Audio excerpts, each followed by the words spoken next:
Everything you have ever seen exists inside a single bubble, a sphere 93 billion light-years across. Beyond its edge, the universe keeps going. Galaxies form, stars ignite, worlds spin in darkness, but their light will never reach you.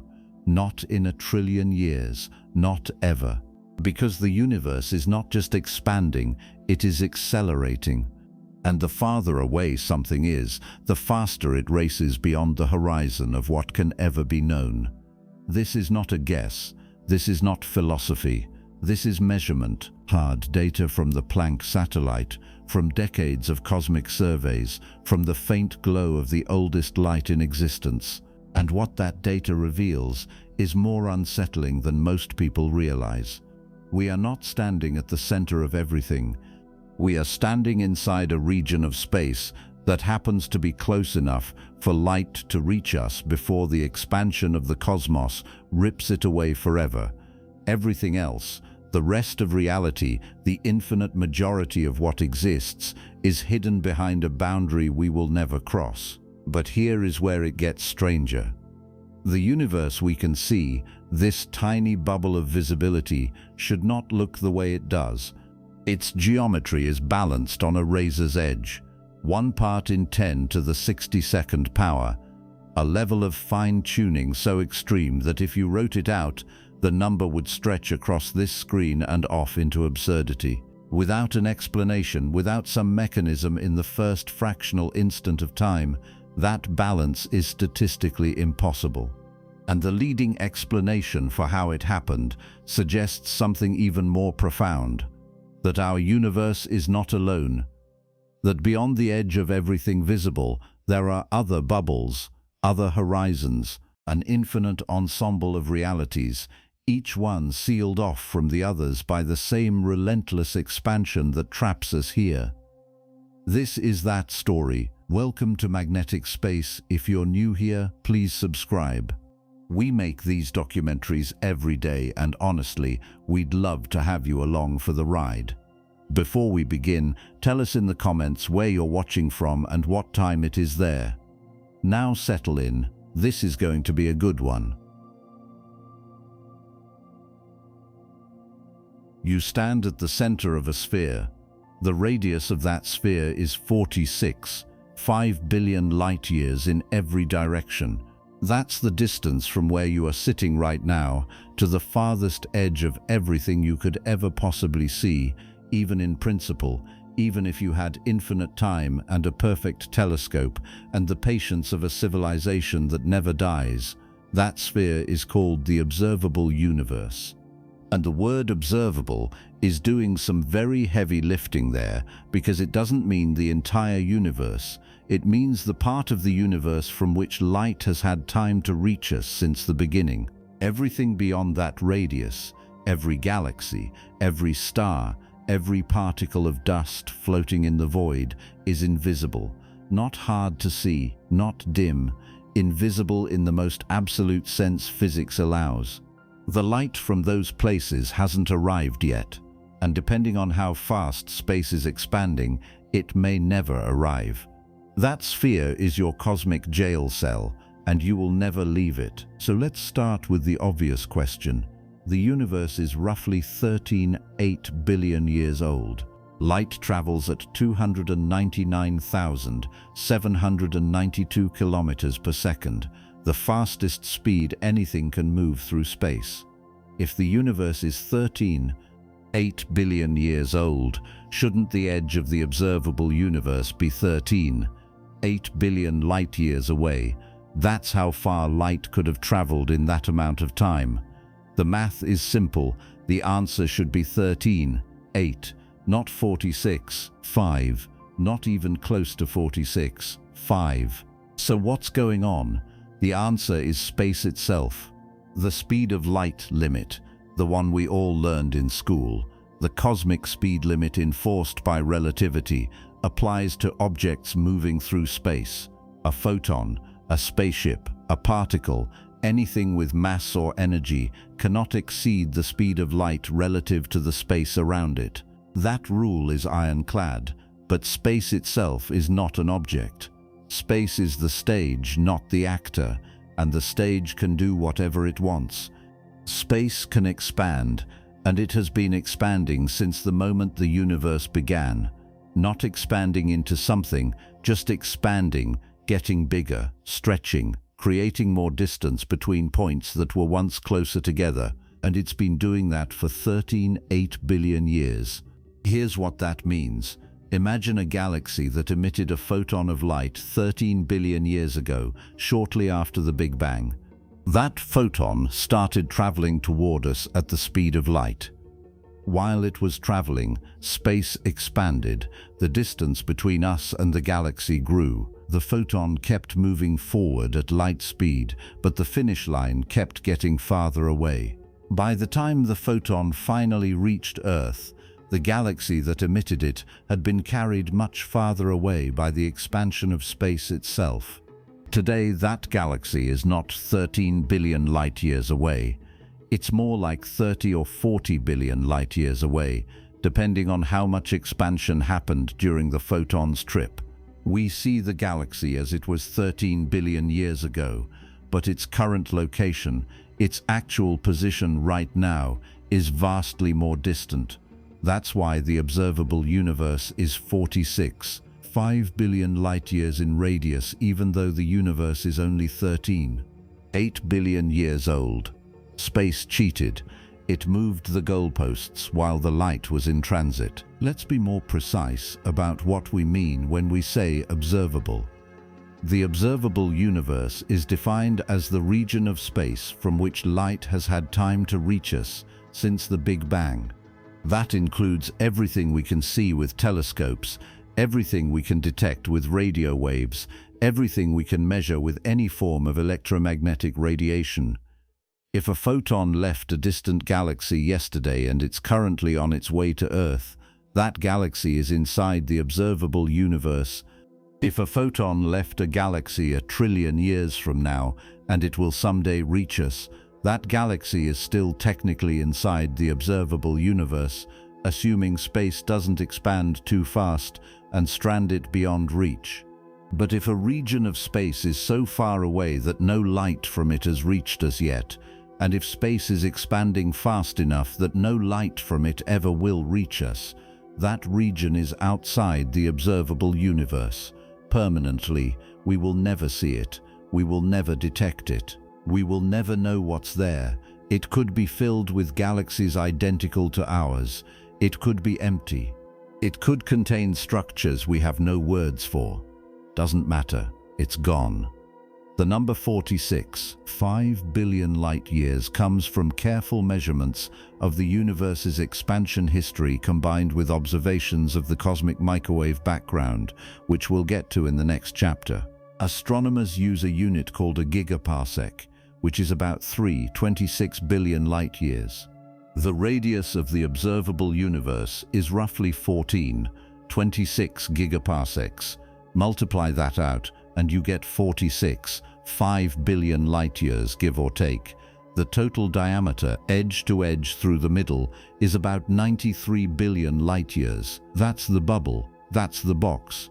That's everything we can ever access, even theoretically, even if we had infinite resources and infinite lifetimes and infinite cleverness.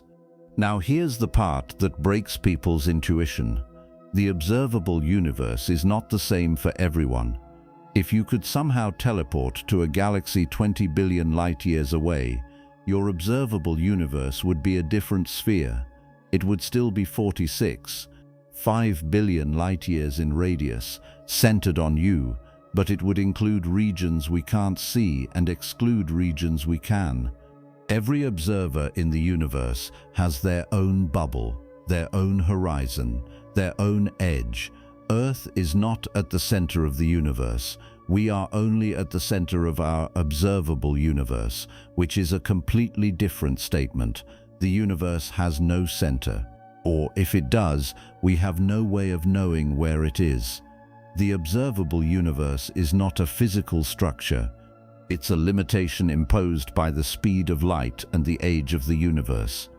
It's a consequence of living in a universe that had a beginning and in which information cannot travel faster than light. The sphere we're describing is not static, it's growing. Every second, light from regions that were previously too far away to see crosses the threshold and becomes visible. In that sense, the observable universe is getting bigger all the time. More space is entering our sphere of visibility as photons complete their billion-year journeys toward Earth. But at the same time, space is expanding fast enough that some galaxies we can see today are being pushed away so quickly that they will eventually slip beyond our horizon. The light we're seeing from them now will be the last light we ever receive. Future civilizations, if they look up in 1 trillion years, will see a much emptier sky. Galaxies that are visible today will have receded so far that their light will never reach Earth again. The observable universe is both growing and shrinking depending on which direction you're measuring. More ancient light is arriving. More distant galaxies are fleeing. Both things are happening at once. Here's another wrinkle. The speed of light limit that relativity imposes on objects within the universe doesn't apply to the universe itself. That's not a loophole. That's the rule. Objects cannot move through space faster than light, but distant galaxies are not moving through space when they recede from us. They're sitting relatively still in their own local patch of space. It's the space between us and them that's growing. Imagine two ants standing on opposite ends of a rubber sheet. If you stretch the sheet, the ants move apart, but neither ant is walking. That's what's happening at cosmic scales. The galaxies aren't racing away from us. The space is stretching. And because space can stretch as fast as it wants, galaxies can recede from us at speeds that exceed the speed of light without violating any law of physics. In fact, the farther away a galaxy is, the faster it recedes, because there's more space between us and it, and all of that space is expanding. At a certain distance, the rate of expansion becomes so fast that light emitted from a galaxy will never reach us, no matter how long we wait. That distance marks the edge of the observable universe. So what's beyond the edge? The simplest answer is more universe. Probably a lot more. The universe is possibly infinite and without spatial edges. That's the current best guess from cosmology. The Big Bang didn't happen at a point. It happened everywhere at once. Space didn't explode outward from a center. Space itself began expanding, and it did so uniformly at every location simultaneously. If the universe is infinite, it was always infinite, even at the moment of the Big Bang. It was just infinitely dense and hot. Then it expanded, and it's still infinite, just less dense. If the universe is finite, we have no idea how big it is.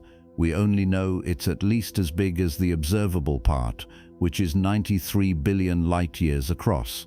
But it could be 1,000 times larger, 1,000,000 times, 1,000,000,000,000. We have no way to tell. The light from those regions hasn't reached us. The universe beyond the observable edge could be identical to what we see here, filled with galaxies and stars and planets arranged in patterns statistically similar to our own. Or it could be different. It could be more chaotic. It could be smoother. It could be empty. We have no data, only guesses. The observable universe contains about 2 trillion galaxies, give or take. Each galaxy contains somewhere between 100 million and 1 trillion stars. Do the math and you get somewhere in the neighborhood of 10 to the 24th stars. That's a 1 followed by 24 zeros. More stars than grains of sand on every beach on Earth. More stars than seconds have passed since the Big Bang. And every single one of those stars, every galaxy, every planet, every black hole, every nebula, every hydrogen atom drifting in intergalactic space, all of it is confined to our bubble. Everything beyond that is invisible, unreachable, unknowable. We are looking at a finite sample of an infinite population, or at least a population so large that calling it infinite makes no practical difference. There's a deeply uncomfortable philosophical point buried in all of this. The observable universe is the only universe that matters to us because it's the only part we can ever interact with. Information cannot travel faster than light. Cause and effect cannot propagate faster than light. That means anything happening beyond our horizon can never affect us. Not now, not ever. If a galaxy explodes into a supernova 50 billion light-years away, we will never know.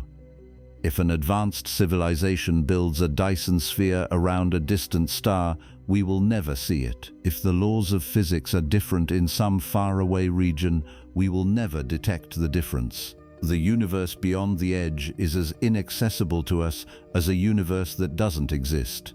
Philosophically, functionally, observationally, it might as well not be there. Except it probably is, and that's maddening. Astronomers have gotten very good at mapping the observable universe. We have catalogues of galaxies stretching back to within a few 100 million years of the Big Bang. We've measured the large-scale structure of the cosmos, the vast web of filaments and voids that galaxies arrange themselves into. We've traced the distribution of dark matter using gravitational lensing. We've mapped the temperature fluctuations in the cosmic microwave background with exquisite precision. But all of that work, all of those observations, every telescope ever built, every photon ever collected, all of it is confined to our bubble. We are mapping a prison we can never leave, and the walls of that prison are not made of steel or energy or force fields. They're made of time and distance and the fundamental speed limit of the universe. The walls are invisible, but they're absolute. The farthest light we can currently detect comes from the cosmic microwave background, the faint afterglow of the Big Bang itself. That light was emitted roughly 380,000 years after the universe began, when the cosmos cooled enough for atoms to form and photons to travel freely through space. Before that moment, the universe was opaque. Light couldn't travel more than a short distance before being absorbed and re-emitted by the dense plasma that filled all of space. The cosmic microwave background marks the edge of our visibility not because there's nothing beyond it, but because we cannot see through the fog of the early universe. It's like trying to see past the surface of the sun. The light is there, but it's scattered and absorbed before it can carry useful information. The cosmic microwave background is the oldest light in the universe. It has been traveling toward us for 13.8 billion years. And the objects that emitted that light, the hot plasma clouds in the infant universe, are now roughly 46 billion light-years away due to cosmic expansion. That's the edge. That's as far as we can see. But here's the thing. The edge keeps moving. Not because the universe is getting older, though it is, but because more light keeps arriving. Every day, photons that have been traveling for billions of years finally complete their journey and cross into our observable sphere.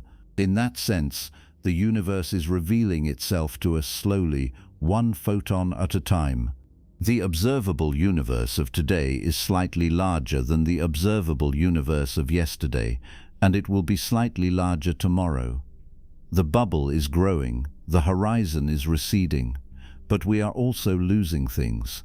Galaxies at the far edge of the observable universe are receding so fast that the light we see from them today may be the last light we ever receive. The universe is giving us new information with one hand and taking it away with the other. The net result depends on the rate of expansion, which depends on the properties of dark energy, which we don't fully understand, but the trend is clear. Over time, the observable universe will become a lonelier place, fewer galaxies, fewer stars, more darkness, more silence. The universe is not just expanding, it's accelerating, and acceleration means loss. There's another kind of horizon worth mentioning, separate from the observable universe. It's called the cosmic event horizon, and it marks the farthest distance at which an event happening right now could ever affect us in the future. Because the universe is expanding, and because that expansion is accelerating, there are regions of space that are currently so far away that even if they emitted a photon of light right this second aimed directly at Earth, that photon would never reach us. Space is expanding faster than the photon can travel through it.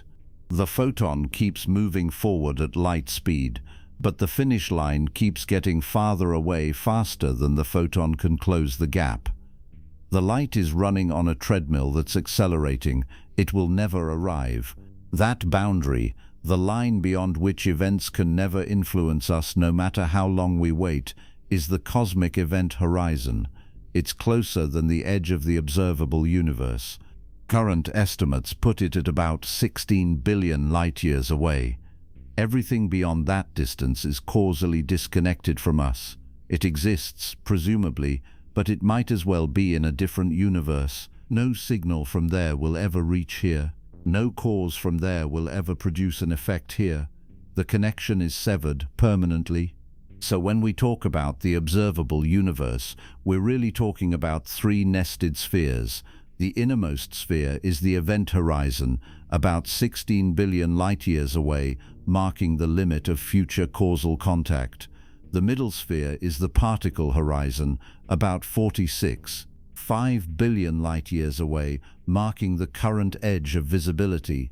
And the outermost sphere, if it exists, is the entire universe, which could be infinite. We live in the middle sphere.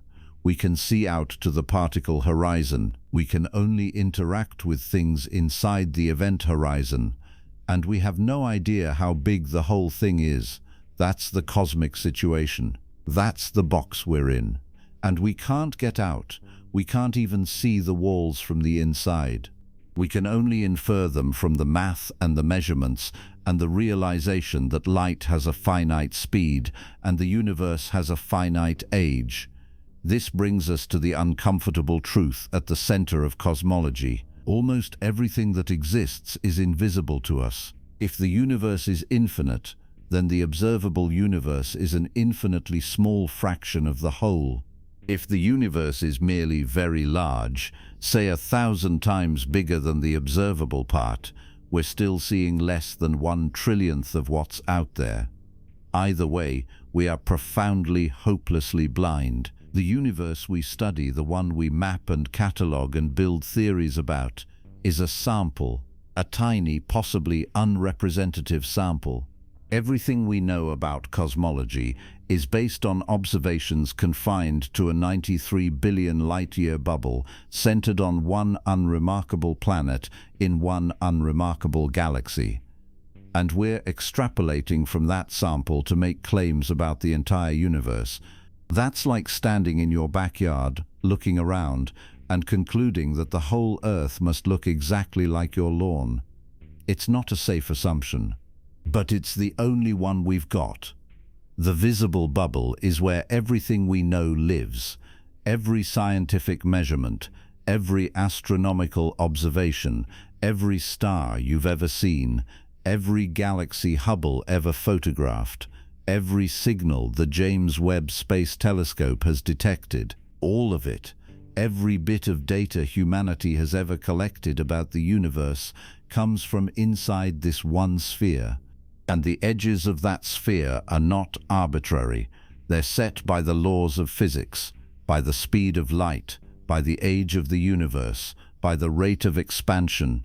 Those edges are real. They're not technological limits we can overcome with better instruments. They're fundamental barriers written into the structure of reality. You can build a telescope the size of a solar system. You can wait 1 billion years. You can invent instruments we don't have words for. And you still will not see past the edge, because the light from beyond the edge hasn't arrived yet. And depending on how the universe evolves, it may never arrive. That's the foundation. That's the cosmic confines. A sphere 46. 5 billion light-years in radius, containing 2 trillion galaxies and 10 to the 24th stars, surrounded by an unknown and possibly infinite expanse of space we will never see. We are standing at the center of a bubble, looking outward, and the farthest thing we can see is not the edge of the universe, it's the edge of a fog, a wall of ancient light left over from the moment the universe became transparent. And behind that wall, hidden in the haze of the infant cosmos, is the next piece of the story. The oldest light in the universe is still arriving. Right now, at this exact moment, photons that have been traveling through space for 13.8 billion years are hitting radio telescopes scattered across the surface of Earth, and those photons are carrying a message, not a signal, not a transmission from some ancient intelligence, just information. Raw, unfiltered data about what the universe looked like when it was 380,000 years old, before the first star ignited, before the first galaxy assembled, before anything in the cosmos bore any resemblance to the structures we see today. That light is called the cosmic microwave background, and it is the closest thing we have to a photograph of the infant universe. Except calling it a photograph undersells what it actually is. The cosmic microwave background is not an image of a thing, it is an image of a moment. The moment the universe became transparent, the moment light won its first and only victory against the fog, and the moment that fog lifted, the universe started showing us its secrets. Let's rewind. In the beginning, the universe was not empty. It was the opposite of empty. It was packed.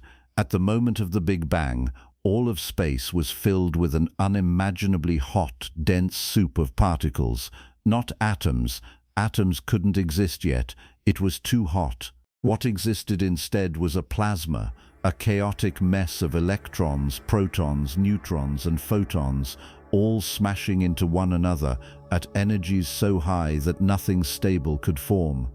The photons, particles of light, were constantly being absorbed and re-emitted by the free electrons bouncing around in the plasma.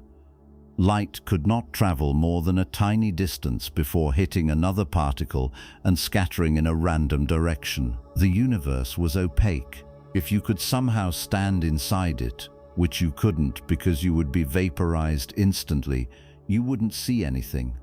Not blackness, just a formless, blinding glow in every direction, like being trapped inside the surface of the sun.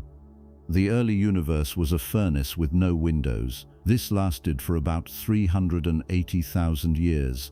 That sounds like a long time, but in cosmic terms, it's an eye blink. The universe was expanding the entire time, and as it expanded, it cooled.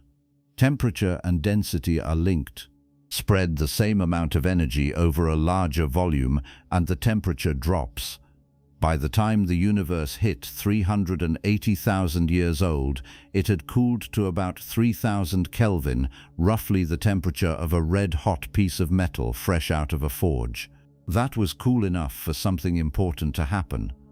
Electrons and protons, which had been zipping around freely, finally slowed down enough to stick together. They combined to form neutral hydrogen atoms. Physicists call this process recombination, which is a terrible name because the electrons and protons had never been combined before, but the name stuck. Recombination is the moment the universe became neutral, and the instant that happened, the photons were set free. Before recombination, photons couldn't get anywhere. They kept hitting free electrons and scattering. After recombination, the electrons were locked inside atoms, and photons could suddenly travel across the entire universe without hitting anything. The fog lifted. The universe went from opaque to transparent in the span of a few tens of thousands of years, maybe less, and all the light that had been trapped in the plasma was released at once. It flew outward in every direction, carrying with it a snapshot of the temperature and density of the universe at that exact moment in time. That light is still flying, and some of it is flying toward us. The photons that were emitted during recombination started their journey as visible and infrared light. But remember, space has been expanding for 13.8 billion years. As space expands, the wavelengths of light traveling through it get stretched. The technical term is redshift. A photon that started out in the infrared gets stretched into the microwave range. A photon that started in the visible spectrum gets stretched even further.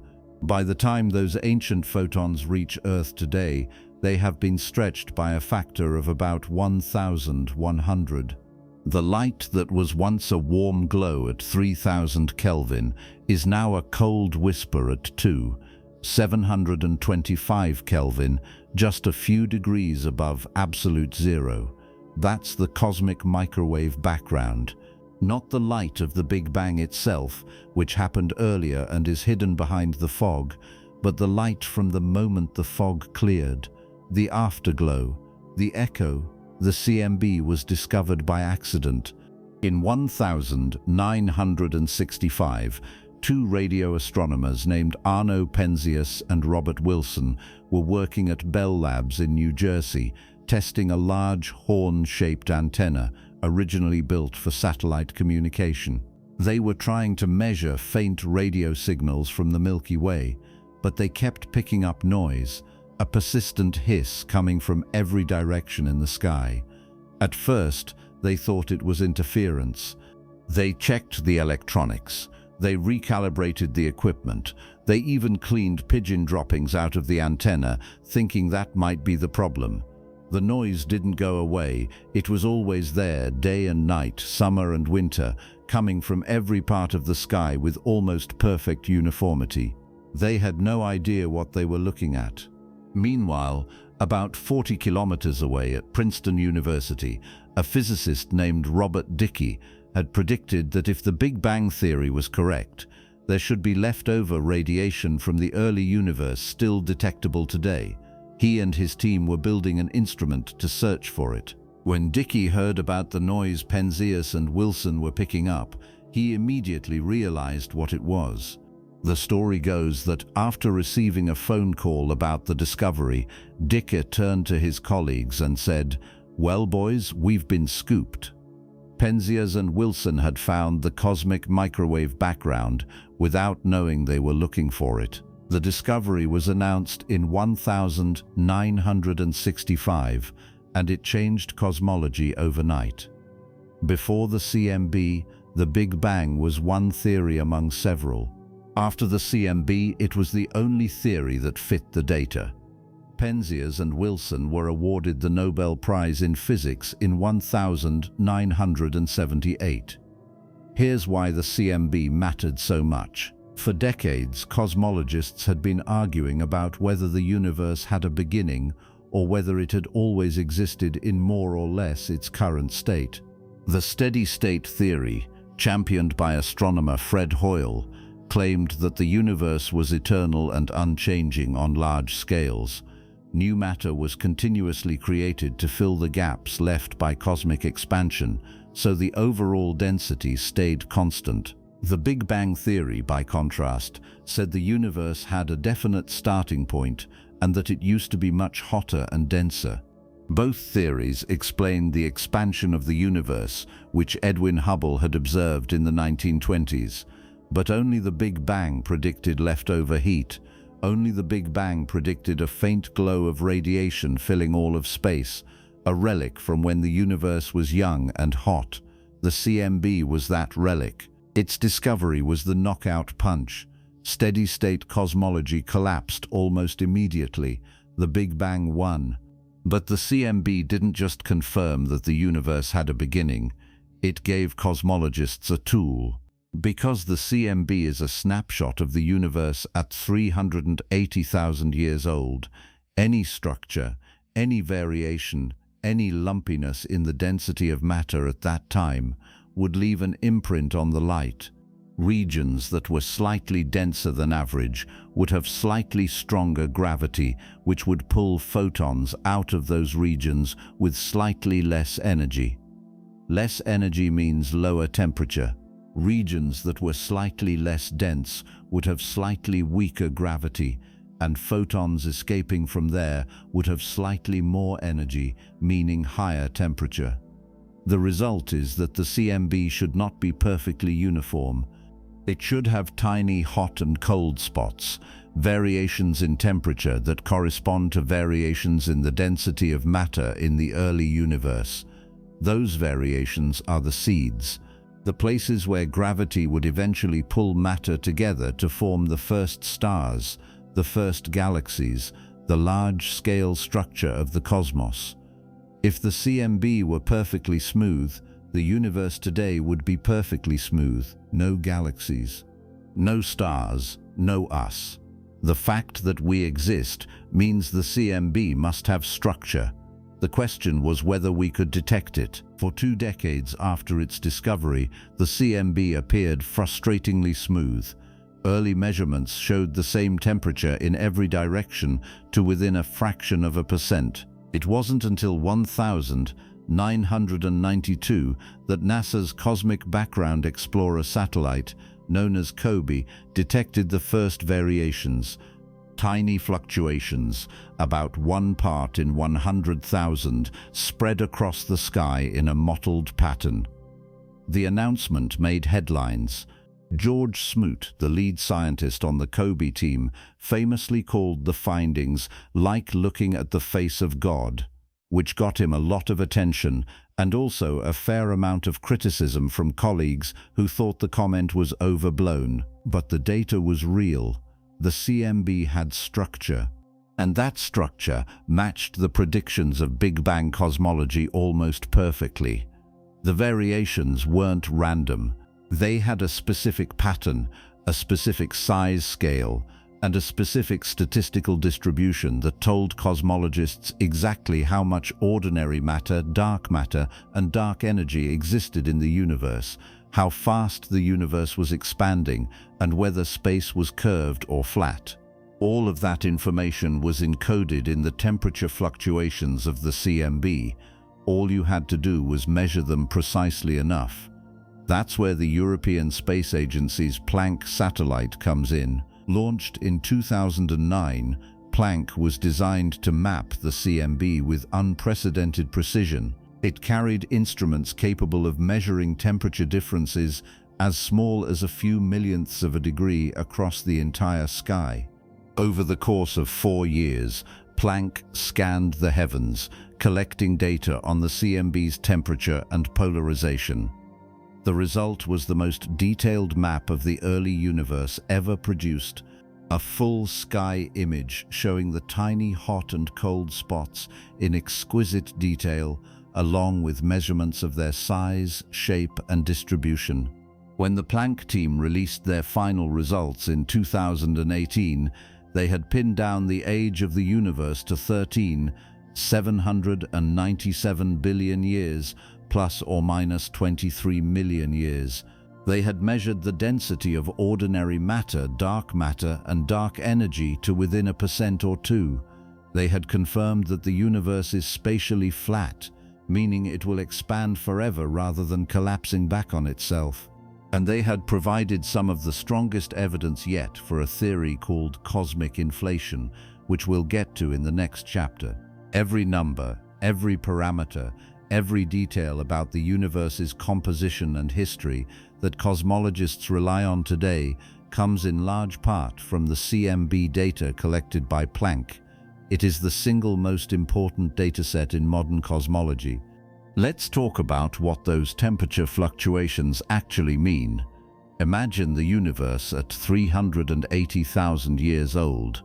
It's still mostly uniform, but not perfectly.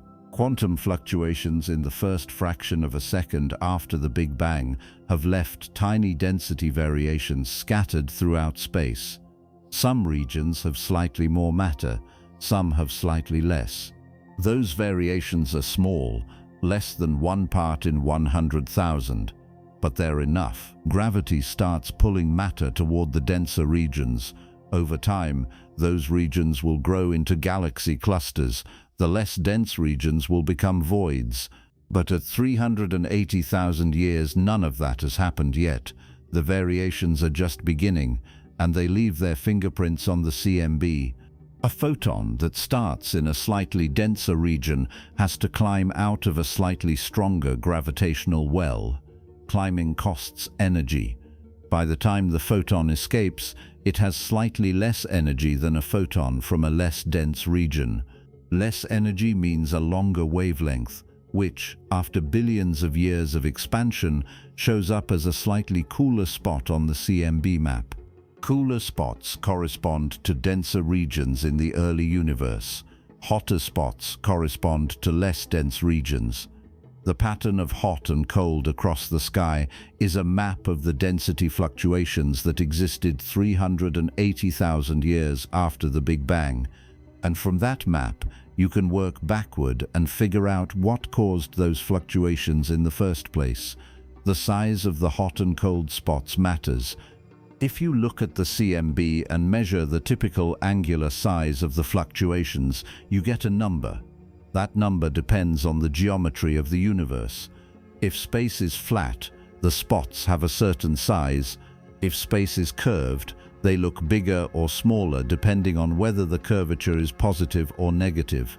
Planck measured the size and found that space is flat to within a fraction of a percent.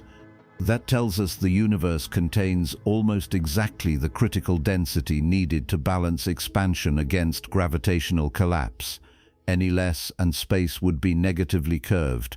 Any more and it would be positively curved. The fact that we sit right on the edge is not a coincidence. It's a prediction of cosmic inflation, but we're getting ahead of ourselves. The CMB also has polarization. Light waves oscillate, and the direction of that oscillation can carry information. When photons scatter off electrons in the early universe, they can become polarized, meaning their oscillations are aligned in a particular direction. The pattern of polarization across the CMB tells cosmologists about the motion of matter in the early universe and about gravitational waves that might have been produced during inflation. Planck measured the polarization in detail and found patterns consistent with the standard model of cosmology. But there's one type of polarization, called B-mode polarization, that could only be produced by gravitational waves from the inflationary epoch. Detecting B-modes would be direct evidence of inflation. So far, nobody has conclusively found them. It's one of the biggest outstanding questions in cosmology. Experiments are ongoing. Telescopes in Antarctica, balloon-borne instruments, and future space missions are all searching for that signal. If it's there, it's faint. If it's not there, inflation might need to be revised. Either way, the answer is hiding in the CMB. One of the strangest things about the CMB is how uniform it is on large scales. If you look at opposite sides of the sky, the temperature is the same to within 1 part in 100,000. That means those two regions of space, which are now separated by 93 billion light-years, were once in thermal equilibrium. They had the same temperature because they were in contact, able to exchange heat and reach a common state. But if you do the math without inflation, there wasn't enough time in the early universe for those regions to ever be in contact. Light from one side couldn't have reached the other side before recombination. They should have different temperatures, they should be causally disconnected, and yet they're the same. This is called the horizon problem, and it's one of the biggest puzzles the CMB revealed. The solution, proposed in the 1980s by physicist Alan Guth, is cosmic inflation, a brief period of exponential expansion in the first fraction of a second after the Big Bang that stretched space so fast that regions which started out in contact were flung far apart before they could drift out of equilibrium. Inflation solves the horizon problem. It also predicts the tiny fluctuations we see in the CMB, their size, their distribution, and their statistical properties. Every measurement of the CMB since Kobe has been consistent with inflation. The theory fits the data almost too well, but here's the uncomfortable part. Nobody knows what caused inflation. Nobody knows what the inflaton field is, the hypothetical field that drove the expansion. Nobody knows how inflation started or how it stopped. The theory works. It makes predictions that match observations. But it's built on a foundation we don't fully understand, and that's the segue. The CMB is not just a baby picture, it's a constraint, a set of boundary conditions that any theory of the early universe has to satisfy. The temperature, the fluctuations, the polarization, the uniformity, all of it has to emerge naturally from whatever happened in the first moments after the Big Bang. And the only theory that currently fits all the data is inflation. A theory that says space expanded faster than the speed of light for a brief instant, stretching quantum fluctuations to cosmic scales and setting the stage for everything that came after. The CMB is the evidence. The proof that something extraordinary happened before the universe was even a second old. Something violent, something fast, something that reshaped reality itself in less time than it takes light to cross an atom. The photons of the CMB that reach Earth today have been traveling for 13.8 billion years, but the region of space they came from is now 46.5 billion light-years away, carried outward by the expansion of space. That means the CMB we detect is not a shell of light sitting at a fixed distance, it's a moving target. Every second we're seeing the CMB from a slightly different set of particles, ones that were slightly farther away when they emitted their light. The sphere of the CMB is receding from us at the speed of light, pushed away by the expansion of the universe. We will never catch it. We will only ever see it at a distance, and as space continues to expand, the light will stretch even further. The temperature will drop. The signal will weaken. Billions of years from now, the CMB will be harder to detect. Trillions of years from now, it may be effectively invisible, stretched into wavelengths so long that no instrument could pick them up. The afterglow will fade, the echo will die, and future civilizations, if they exist, will lose the clearest evidence that the universe had a beginning.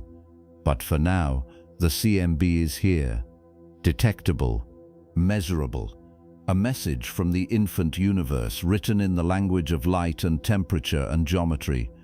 It tells us how old the cosmos is, what it's made of, and how it came to look the way it does today. It tells us the universe was once small, hot, dense, and uniform. It tells us that something, probably inflation, stretched space and seeded the structures we see today. And it tells us that 380,000 years after the Big Bang, the fog lifted and the universe became transparent for the first time. That transparency is the only reason we can see anything at all. If recombination had never happened, if the universe had stayed opaque, we would be blind to everything beyond a few light years. The CMB is not just the oldest light we can see, it's the reason we can see the universe at all. It marks the boundary between the observable cosmos and the unknowable chaos that came before. And everything we've learned about the first moments of reality, everything we think we know about how space and time and matter came to be, rests on the information encoded in that faint ancient glow. The CMB is the foundation, the bedrock, the starting line. And behind it, hidden in the first fraction of a second, is the story of a universe that exploded into existence faster than physics should have allowed. The cosmic microwave background showed us the universe at 380,000 years old, a baby picture frozen in light, carrying the temperature and density patterns of the infant cosmos. But that picture raised more questions than it answered. Because when you look at that map, when you measure the temperature across the entire sky, something strange jumps out. The temperature is the same everywhere, not roughly the same, not close, the same to within 1 part in 100,000. Point a telescope at one edge of the observable universe, measure the CMB temperature, then point it at the opposite edge, 93 billion light-years away, and the reading is identical. Those two regions of space, separated by the entire width of the visible cosmos, have exactly the same temperature, which means at some point in the past they were in contact. They exchanged heat. They reached thermal equilibrium, the way a hot cup of coffee left on a table eventually cools to match the room around it. Except when you run the math backward, when you trace the history of those two regions through 8 billion years of cosmic expansion, you hit a wall. There was never enough time for them to touch. Light from one side could not have reached the other side before recombination. They should be completely independent, causally disconnected, and yet they're the same temperature, down to 5 decimal places. This is called the horizon problem, and for decades it was the most embarrassing unsolved puzzle in cosmology. The universe looks uniform on the largest scales, but the Big Bang model by itself cannot explain why. If different regions of space never had time to interact, they should have different temperatures, different densities, different properties. The early universe should look patchy, random, chaotic. Instead, it looks like someone smoothed it with a trowel. Everywhere you point a telescope, the CMB has the same structure, the same statistical properties, the same tiny fluctuations sitting on top of the same average temperature. It's too uniform, too coordinated, too perfect, and nobody could explain how that happened. Then there's the flatness problem. Space, according to general relativity, can have geometry. It can be curved. If the universe contains more than a certain critical amount of mass and energy, space curves positively, like the surface of a sphere. Parallel lines eventually converge. Triangles have more than 180 degrees. The universe in that scenario would eventually stop expanding and collapse back in on itself. If the universe contains less than the critical amount, space curves negatively like a saddle. Parallel lines diverge. Triangles have less than 180 degrees. The universe expands forever, accelerating into an infinite cold void. But if the universe contains exactly the critical amount, space is flat. Parallel lines stay parallel. Triangles behave the way Euclid said they should. The universe expands forever, but the rate of expansion gradually slows. When cosmologists measured the geometry of space using the CMB, they found it was flat. Not almost flat, flat to within a fraction of a percent. That's a problem because flatness is unstable. Imagine balancing a pencil on its tip. If the pencil is even slightly off vertical, it falls. The tiniest deviation gets amplified over time until the pencil is lying flat on the table. The universe is the same way. If space had been even slightly curved in the early universe, that curvature would have grown over time. By now, 8 billion years later, the universe should be wildly curved in one direction or the other. Either we'd be living in a closed universe on the verge of collapse, or an open universe where galaxies are so spread out we'd barely see any. Instead, we live in a universe balanced perfectly on the edge. The density is almost exactly the critical value. Space is almost exactly flat, and that means the early universe had to be fine-tuned to an absurd degree. The density at 1 second after the Big Bang had to match the critical density to within 1 part in 10 to the 15th, 1 part in a quadrillion. Any deviation, even a tiny one, would have been amplified by cosmic expansion until the universe today looked nothing like what we see. So either we live in the luckiest universe in the history of probability, or something happened in the very early universe that forced space to be flat. Something violent. The solution to both problems was proposed in 1980 by a physicist named Alan Guth. He was a postdoc at the Stanford Linear Accelerator Center, working on particle physics, specifically on a class of hypothetical particles called magnetic monopoles. These were predicted to exist by certain grand unified theories, the kind of theories that try to merge the electromagnetic force with the strong and weak nuclear forces into a single framework. The problem was that the Big Bang, if you ran it forward using standard cosmology, should have produced magnetic monopoles in enormous quantities. They should be everywhere, littering the universe like confetti after a parade, but nobody had ever detected one. Not a single monopole had shown up in any experiment or observation. Guth was trying to figure out why, and in the process of working through the math, he stumbled onto something much bigger.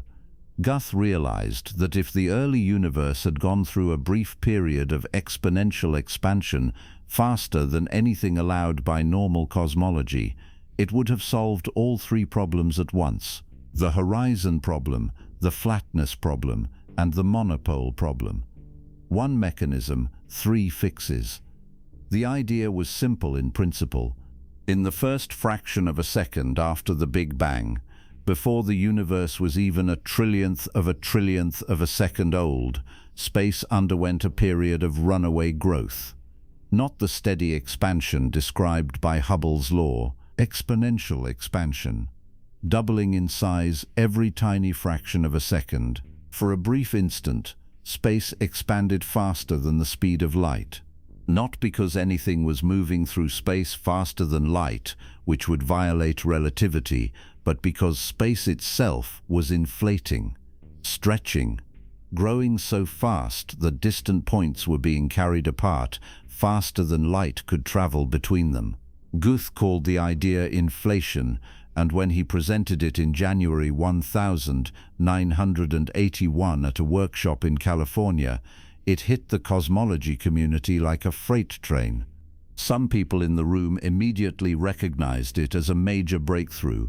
Others thought it was too speculative, too ad hoc, but nobody could ignore it, because if inflation was real, it fixed everything. Here's how inflation solves the horizon problem.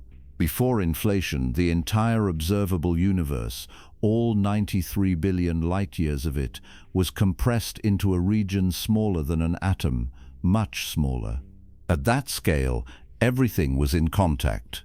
Heat could flow freely, temperature could equalize. The tiny patch of space that would eventually become our observable universe had plenty of time to reach thermal equilibrium. Then inflation kicked in. That tiny uniform patch was stretched by an enormous factor in an absurdly short amount of time.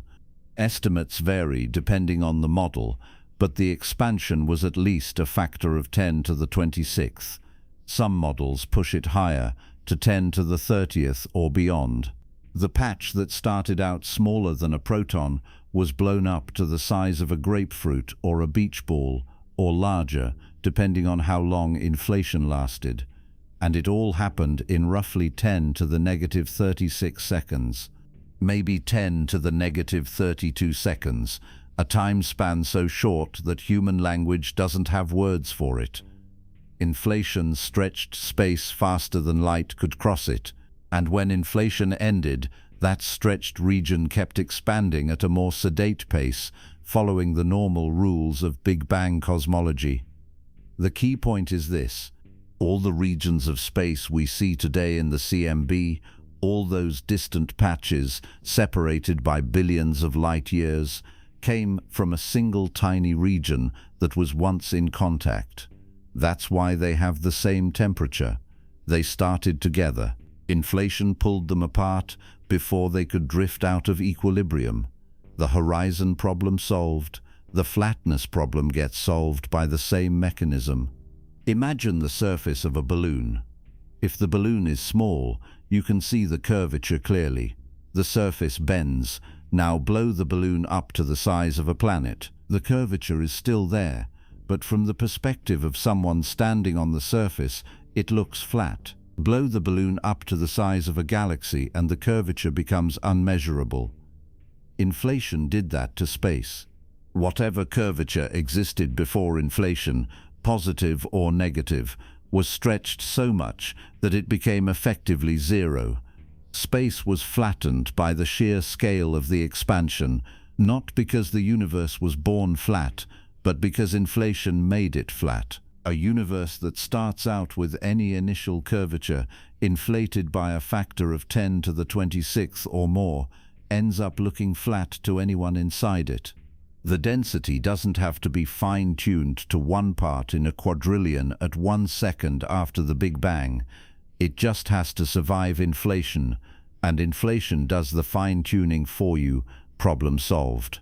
The monopole problem gets solved too, though it's less central to the story.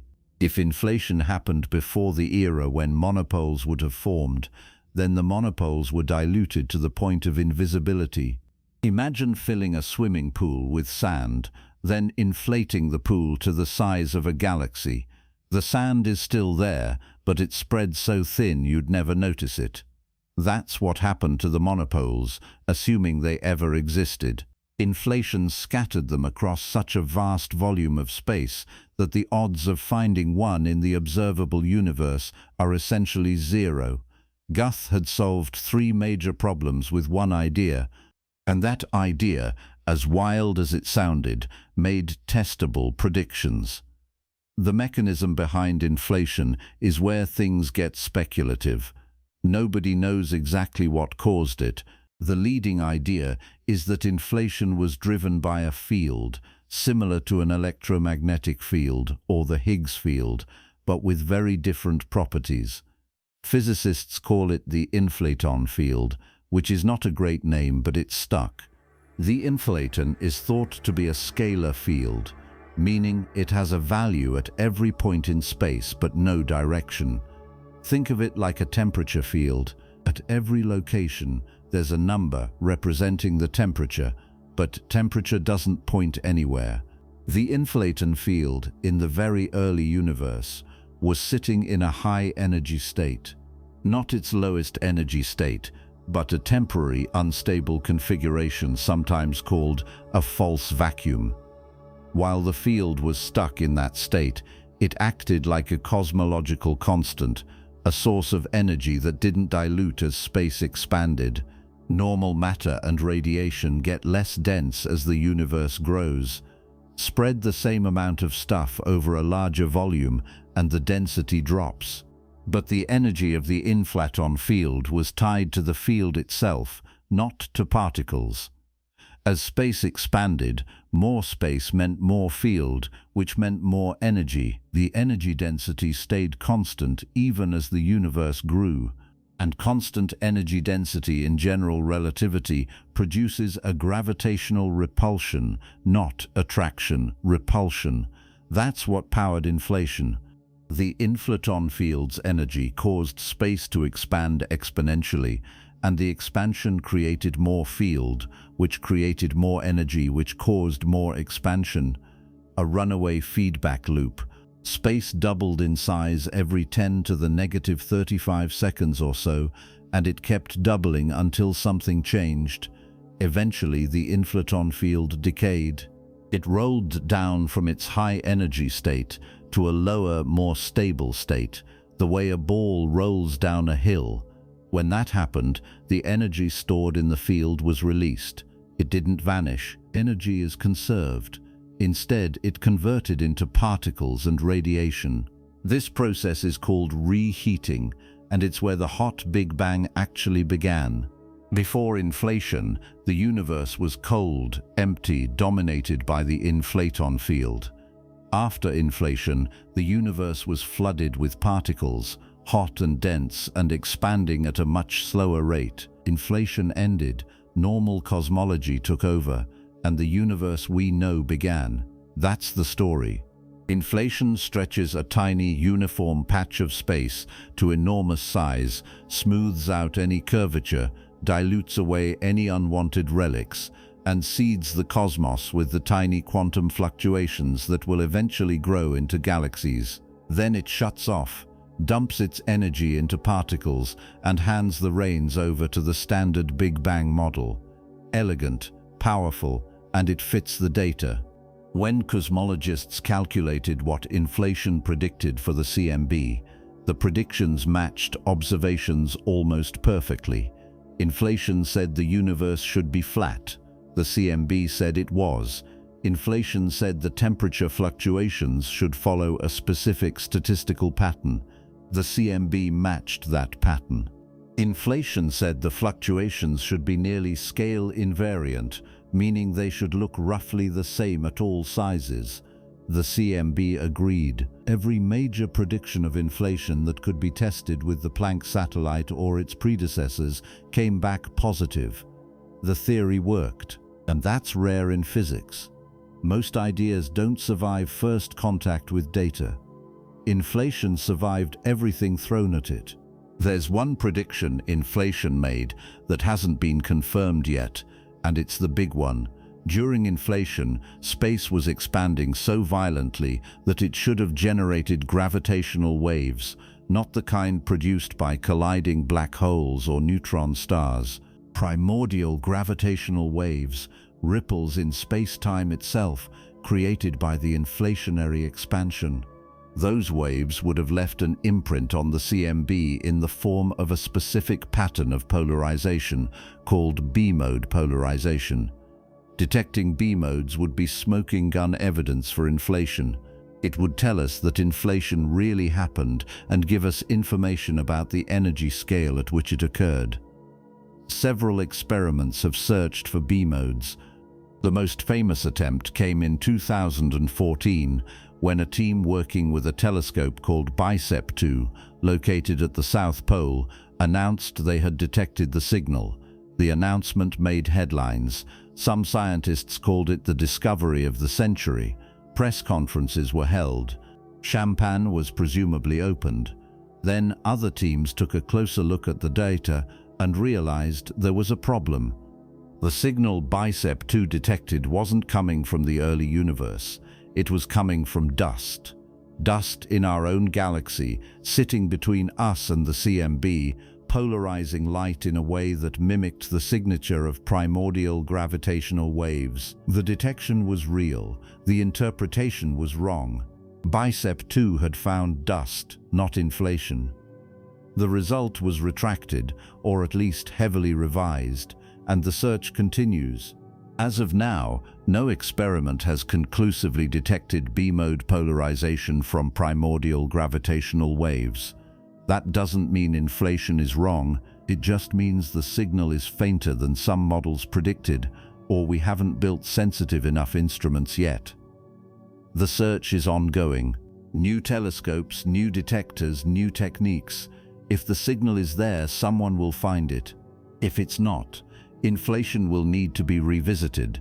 Even without direct detection of gravitational waves, inflation is the leading theory of the early universe, not because it's proven, but because it's the only theory that explains so many observations with one framework. The uniformity of the CMB, the flatness of space, the scale-invariant fluctuations that seeded galaxies, the large-scale structure of the cosmos. All of it falls naturally out of inflation. No other theory does that. There are alternatives. Some physicists have proposed bouncing cosmologies where the universe contracts and then rebounds instead of starting from a singularity. Others have explored cyclic models where the universe goes through infinite cycles of expansion and contraction, but none of those models match the data as well as inflation. Inflation isn't just a solution to old problems. It's a framework that makes predictions we can test, and so far, it's passed every test that doesn't require detecting primordial gravitational waves. But here's the uncomfortable part. Nobody knows what the inflation field actually is. It's not part of the standard model of particle physics. It's not the Higgs field, though it might be related. It's not dark energy, though the mechanism is similar. It's a hypothetical field invented to explain inflation, and while the theory makes testable predictions about the CMB, it doesn't tell us what the inflaton is made of, why it started in a high-energy state, or what caused it to decay. Those are open questions. Some models tie the inflaton to string theory, others link it to supersymmetry. Some treat it as an entirely new field with no connection to known physics.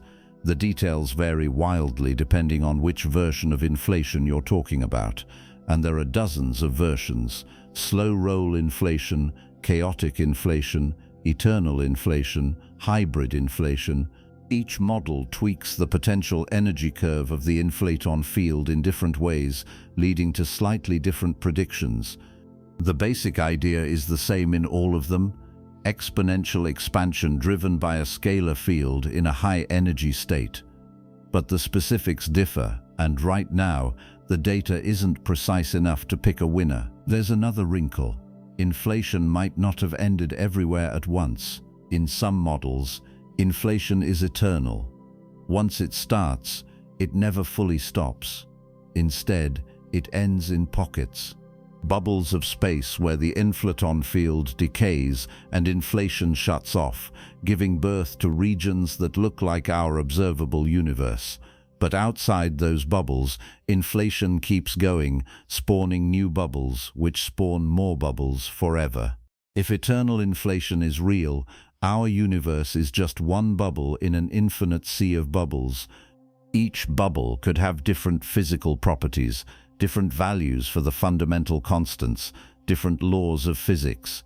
This is one route to the multiverse, a concept we'll have to come back to later because it raises more questions than it answers. For now, the point is that inflation, if it happened, might not have been a one-time event. It might still be happening somewhere out there, far beyond the edge of our observable universe, churning out new universes in an endless cascade. But even if you ignore eternal inflation, even if you stick to the simplest version of the theory, inflation fundamentally changed how we think about the universe. Before Goethe, cosmologists assumed the Big Bang started hot and dense and expanded smoothly from there. The uniformity of the CMB was a mystery. The flatness of space was a coincidence. Inflation turned those mysteries into predictions. It said the universe should be uniform because inflation stretched a tiny equilibrated region to cosmic size. It said space should be flat because inflation stretched out any curvature. And it said the seeds of galaxies should come from quantum fluctuations, tiny random jitters in the inflaton field that got amplified to astronomical scales during the exponential expansion. Those predictions matched reality so well that inflation went from a speculative idea to the standard framework in less than a decade. By the late 1980s, most cosmologists accepted inflation as part of the story. By the time the Planck satellite released its data in the 2010s, inflation was essentially canonical. That said, not everyone is convinced. A small but vocal group of physicists argues that inflation is unfalsifiable, that it makes so many different predictions depending on which model you choose that it can't ever be proven wrong. If one version of inflation doesn't match the data, you can always tweak the parameters and find another version that does. Critics also point out that inflation requires fine-tuning of its own. The inflaton field has to start in just the right state, with just the right potential energy curve for inflation to work. If the field starts too high or too low, inflation either doesn't happen or it never ends. You've traded the fine-tuning problem of the flatness of space for the fine-tuning problem of the inflaton field. Whether that's progress or just moving the goalposts depends on who you ask. Proponents of inflation argue that the theory is testable. It predicts a flat universe, scale-invariant fluctuations, and primordial gravitational waves. 2 of those 3 predictions have been confirmed. The third is still being searched for. That's not unfalsifiable, that's science. The bottom line is this: In the first 10 to the negative 36 seconds after the universe began, something extraordinary happened. Space expanded faster than light, stretching a region smaller than an atom to a size larger than the observable universe today, all in less time than it takes light to cross a proton. That expansion smoothed the cosmos, flattened space, and seeded the density fluctuations that would eventually grow into galaxies. It erased any trace of what came before, if there was anything before. It set the initial conditions for everything that followed. The hot Big Bang, the formation of hydrogen and helium, the ignition of the first stars, the assembly of galaxies, the birth of planets, the emergence of life. All of it traces back to that brief, violent moment when space itself went into overdrive and reshaped reality. Inflation is the reason the universe looks the way it does. And if inflation hadn't happened, if space had expanded at the normal rate predicted by the Big Bang model, the universe today would be a very different place. It would be curved, patchy, and probably devoid of stars. The fact that we live in a flat, uniform cosmos filled with galaxies is not an accident. It's a consequence of inflation, a consequence of the most intense burst of expansion the universe has ever experienced. And the fingerprints of that expansion are still visible in the CMB, frozen into the pattern of hot and cold spots that astronomers have mapped with exquisite precision. That pattern is not random. It's a record, a receipt from the moment space doubled, and doubled again, and doubled 100 more times in a time span too short to measure. Inflation built the scaffolding on which the universe was constructed, and that scaffolding, it turns out, is balanced on a razor's edge.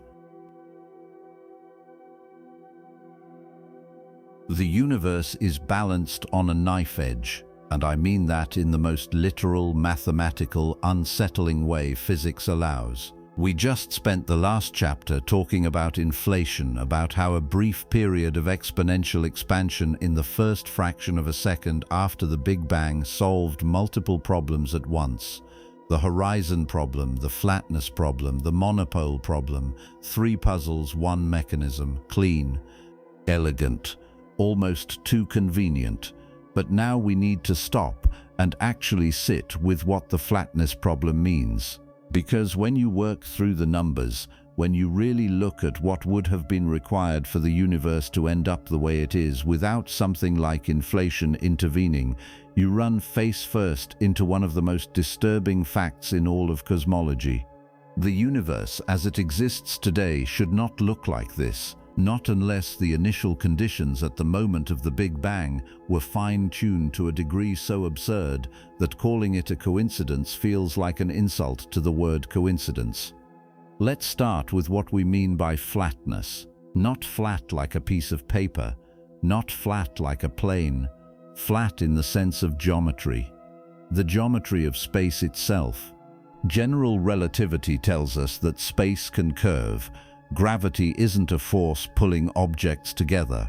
It's the curvature of space-time caused by mass and energy. Planets orbit stars not because they're being pulled, but because they're following the straightest possible path through curved space. That's the central insight of Einstein's theory, and it's been confirmed by every test we've thrown at it for over a century. But curvature doesn't just happen locally around stars and planets. Space as a whole, the entire universe, can have geometry. It can curve on cosmic scales, and the shape of that curvature depends on how much stuff the universe contains. Mass and energy curve space. The more stuff you have, the more curved space becomes. If the universe contains more than a certain critical amount of matter and energy, space curves positively. Think of the surface of a sphere. Parallel lines on a sphere eventually meet. If you draw a triangle on a sphere, the angles add up to more than 180 degrees. A positively curved universe is called closed, and it has a specific fate. It will expand for a while, driven by the momentum of the Big Bang, but eventually gravity will win. The expansion will slow, stop, and reverse. The universe will collapse back in on itself in a big crunch, everything falling back to a single point. Heat death in reverse, a final singularity where space and time end. If the universe contains less than the critical amount, space curves negatively. Think of a saddle or a Pringle, if that helps. Parallel lines diverge. Triangles have angles that add up to less than 180 degrees. A negatively curved universe is called open, and it expands forever, not just forever, but accelerating. Galaxies drift apart faster and faster until the cosmos becomes a cold, dark, empty void. Stars burn out, black holes evaporate.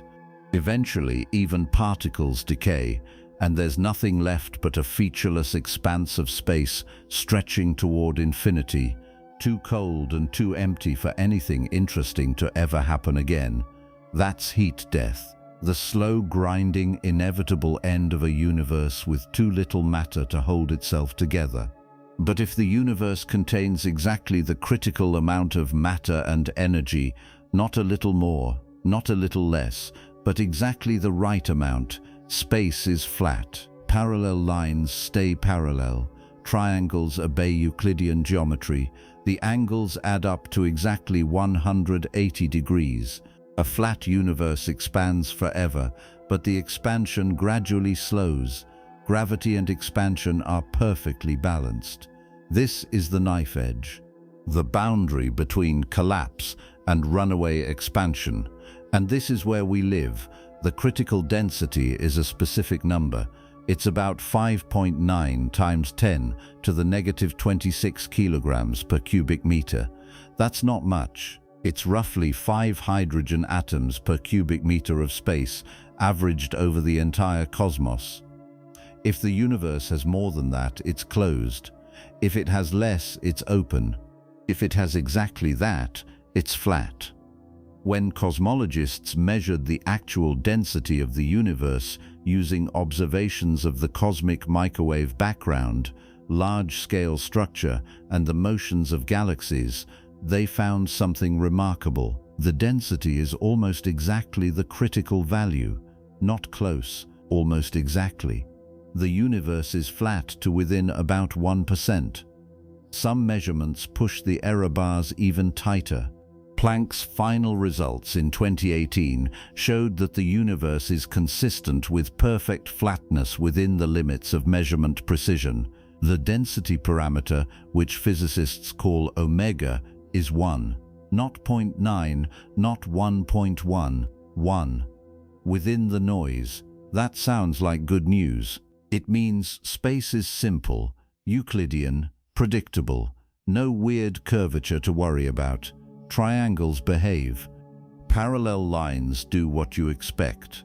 The universe is mathematically tidy. Except there's a problem. Flatness is unstable, wildly, catastrophically unstable, and the fact that we live in a flat universe today means something absolutely insane had to happen in the early universe to set it up that way. Here's why. The density of matter and radiation in the universe changes over time as space expands. In a flat universe, the density drops at exactly the rate needed to keep omega equal to 1. The universe expands, matter spreads out, density decreases, but the critical density also decreases in lockstep because the critical density depends on the expansion rate, so omega stays at 1 forever. Flat stays flat, but if the universe is even slightly curved, that curvature grows over time. Imagine omega starts at 0.99, just 1% below the critical value. Space is open, negatively curved, and the universe is expanding slightly faster than a flat universe would. As time goes on, that 1% deviation gets bigger. The universe expands faster. Matter spreads thinner. Omega drops further below 1. By the time a few billion years have passed, omega might be 0.5. A few billion more, and it's 0.1. The universe becomes more and more open. The curvature becomes more and more pronounced. Galaxies spread so far apart that they lose causal contact. Structure formation gets harder because there's not enough matter clumped together to form stars and galaxies efficiently. Eventually, you end up in a universe that looks nothing like ours. The same thing happens if omega starts above 1. A slightly closed universe becomes more closed over time. Omega grows. The curvature tightens. Eventually, the expansion stops, reverses, and the universe collapses before stars even have time to form. Flatness is the only stable solution, and it's only stable if omega starts at exactly 1. Any deviation, no matter how small, gets amplified. The pencil falls. The universe tips one way or the other. And yet here we are, 13.8 billion years after the Big Bang, living in a universe where omega is still 1, which means omega had to be incredibly close to 1 in the early universe. Not just close, absurdly, impossibly fine-tuned to a precision that makes your brain hurt when you work through the math. Let's do the math, or at least sketch it. At 1 second after the Big Bang, the universe was hot, dense, and expanding rapidly. If you calculate what omega had to be at that moment for the universe to still be flat today, you get a number very close to 1. How close? Within about 1 part in 10 to the 15th, 1 part in a quadrillion.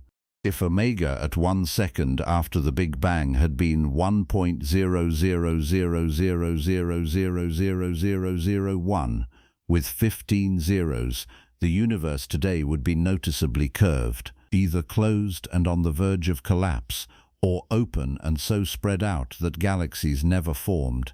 That's tight, but it gets worse. Go back further. At 1 millisecond after the Big Bang, omega had to be fine-tuned to 1 part in 10 to the 21. At 1 microsecond, 1 part in 10 to the 27. The earlier you go, the tighter the constraint. By the time you reach the Planck time, the earliest moment where our physics even makes sense, roughly 10 to the negative 43 seconds after the Big Bang, omega had to match the critical value to within 1 part in 10 to the 62. 1 part in 10 to the 62. Let me say that again because it's easy to gloss over. At the earliest moment we can describe with current physics, the density of the universe had to be tuned to 1 part in 10 to the 62 for the universe to end up flat today. That's not a typo, that's not an exaggeration, that's the number. 10 to the 62 is a 1 followed by 62 zeros. It's bigger than the number of atoms in the observable universe by a factor of more than 30 orders of magnitude. It's bigger than the number of Planck volumes, the smallest possible units of space contained in the entire observable cosmos. If you wanted to hit that level of precision by chance, you'd have better odds winning the lottery every day for 1 billion years straight, while simultaneously being struck by lightning each time you bought the ticket. To put it in perspective, imagine you're trying to balance a pencil on its tip, not on a flat surface, on the tip of another pencil, in an earthquake, while blindfolded, and the pencil is microscopic, and the earthquake is happening on a planet made of jello. That's still not as hard as randomly setting the density of the universe to within 1 part in 10 to the 62 at the Planck time. The universe didn't just stumble into flatness. It was placed there with surgical precision. Either that or something forced it to be flat, something that wasn't random, something with a mechanism. This is the flatness problem in its full, horrifying glory. The universe is flat today. Flatness requires extraordinary fine-tuning in the early universe. But we have no reason to expect that level of fine-tuning unless something made it happen. And before inflation, nobody had a good explanation for what that something could be. Some physicists argued it was just an initial condition, a brute fact about the universe that didn't need explaining. The universe started flat because it started flat. That's not a satisfying answer. It's not even really an answer. It's giving up. Others suggested anthropic reasoning. Maybe there are lots of universes with different values of omega, and we happen to live in one where omega is close to 1 because those are the only universes where galaxies and stars and planets and people can form. If omega were too far from 1, we wouldn't be here to ask the question. That's slightly more satisfying, but it doesn't explain why our universe has the value it has. It just says we couldn't observe any other value. It's a selection effect, not a mechanism, and it raises more questions than it answers. How many other universes are there? Where are they? Why do different universes have different values of omega? The anthropic principle defers the problem. It doesn't solve it. Inflation solves it, not by fine-tuning the initial conditions, but by erasing them. Inflation takes whatever curvature existed before it started and stretches it out so much that it becomes undetectable. Remember the balloon analogy from the last chapter. If you inflate a balloon to the size of a galaxy, the curvature of its surface becomes so slight that anyone standing on it would measure it as flat. Inflation did that to the universe. Whatever the geometry was at the very beginning, whether space was curved positively or negatively or sitting somewhere in between, inflation blew it up by a factor of at least 10 to the 26, possibly much more. Any initial curvature was stretched to scales far larger than the observable universe. On the scales we can see, space looks flat, not because it was born flat, but because inflation made it flat. The fine-tuning problem disappears. Omega doesn't need to start at 1, it just needs to survive inflation, and inflation drives omega toward 1 automatically. It's a dynamical solution, a mechanism that takes messy, arbitrary initial conditions and flattens them out by brute force. That's why inflation became the leading theory. It doesn't just solve the flatness problem, it solves it in a way that feels natural. Space expands exponentially, curvature gets diluted. The universe ends up flat. No fine-tuning required. The initial state doesn't matter. Inflation wipes the slate clean. But here's the part that keeps cosmologists awake at night. Inflation requires fine-tuning of its own, just different fine-tuning. For inflation to work, the inflation field has to start in a very specific configuration.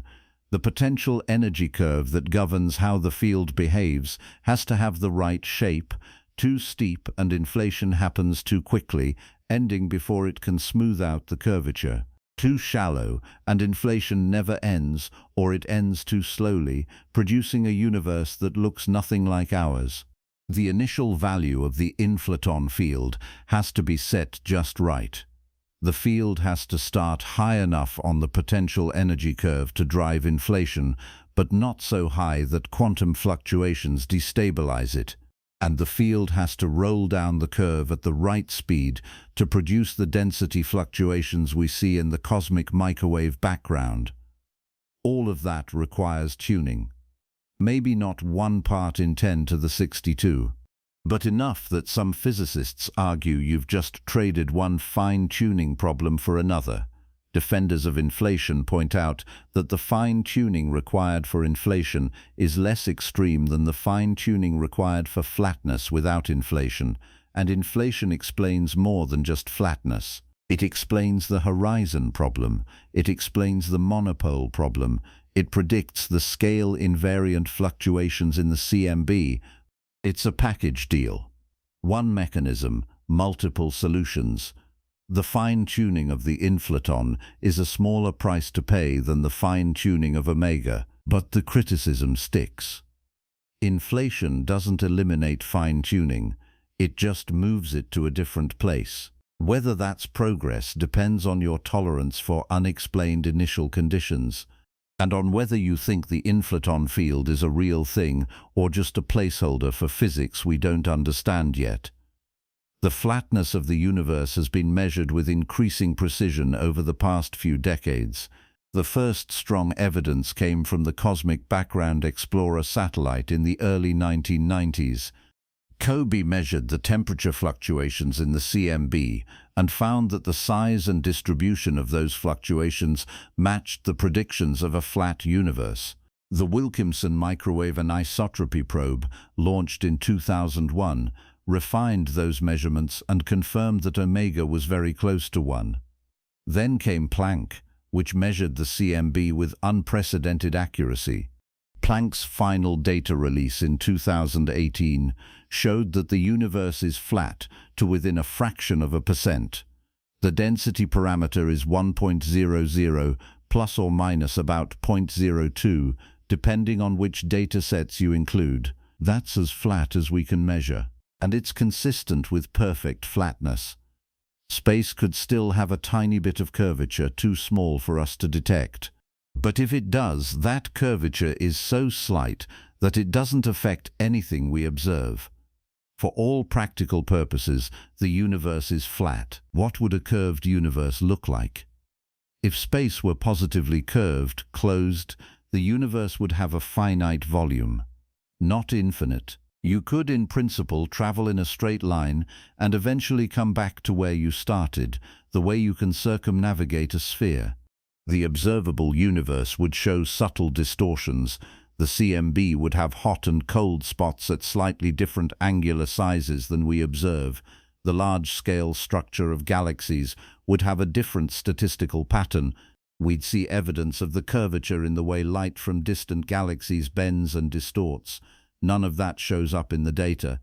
If space were negatively curved, open, the universe would be infinite, or at least much larger than the observable part. The CMB would again show distortions, but in the opposite direction. Hot and cold spots would be stretched. The large-scale structure would look different. We don't see that either. The data points to flat, Euclidean, simple, which again is only possible if the early universe was set up with extraordinary precision, or if inflation happened. There's another way to think about the flatness problem that makes the stakes even clearer. The critical density divides the universe into 3 possible fates: collapse, eternal expansion, or the knife edge in between. We happen to live on the knife edge, but the knife edge is infinitesimally narrow. If you plotted all possible values of omega on a number line, the range that leads to a flat universe is a single point, 0 width. Measure omega at the Planck time, and you have to hit that point to within 1 part in 10 to the 62. Miss by even the tiniest amount and the universe tips. It either recollapses before stars form, or it expands so fast that galaxies never have a chance to assemble. Both outcomes are sterile. Both are universes where complexity never emerges, where chemistry stays simple, where life, if you can even call it that, never gets past the level of isolated atoms drifting through an empty void. The fact that we live in a universe where complexity is possible, where stars and planets and people exist, depends entirely on the universe being flat. And the universe being flat depends on omega being set to absurd precision at the earliest moment of time. You could argue this is anthropic. We exist, therefore the universe must be flat because we couldn't exist in a universe that wasn't. But that argument only works if there are other universes with different values of omega, and we have no direct evidence for that. Eternal inflation, which we touched on last chapter, is one way to get there. If inflation never fully stops, if it keeps spawning new bubble universes with different properties, then the multiverse naturally contains regions with every possible value of omega. We live in a flat bubble because we have to. We couldn't live anywhere else. That explains the fine-tuning without requiring a mechanism to set omega precisely at the beginning, but it also means most of reality is invisible to us. The other bubbles are beyond our horizon, causally disconnected, unobservable. We're back to philosophy. And physics, when it crosses into philosophy, becomes uncomfortable. Some physicists reject the anthropic explanation outright. They argue that invoking unobservable universes to explain fine-tuning in ours is not science, it's speculation. Others accept it as the only reasonable answer given the data. The debate hasn't been settled. It probably won't be settled until we have a theory of quantum gravity that can describe what happened at the Planck time and earlier.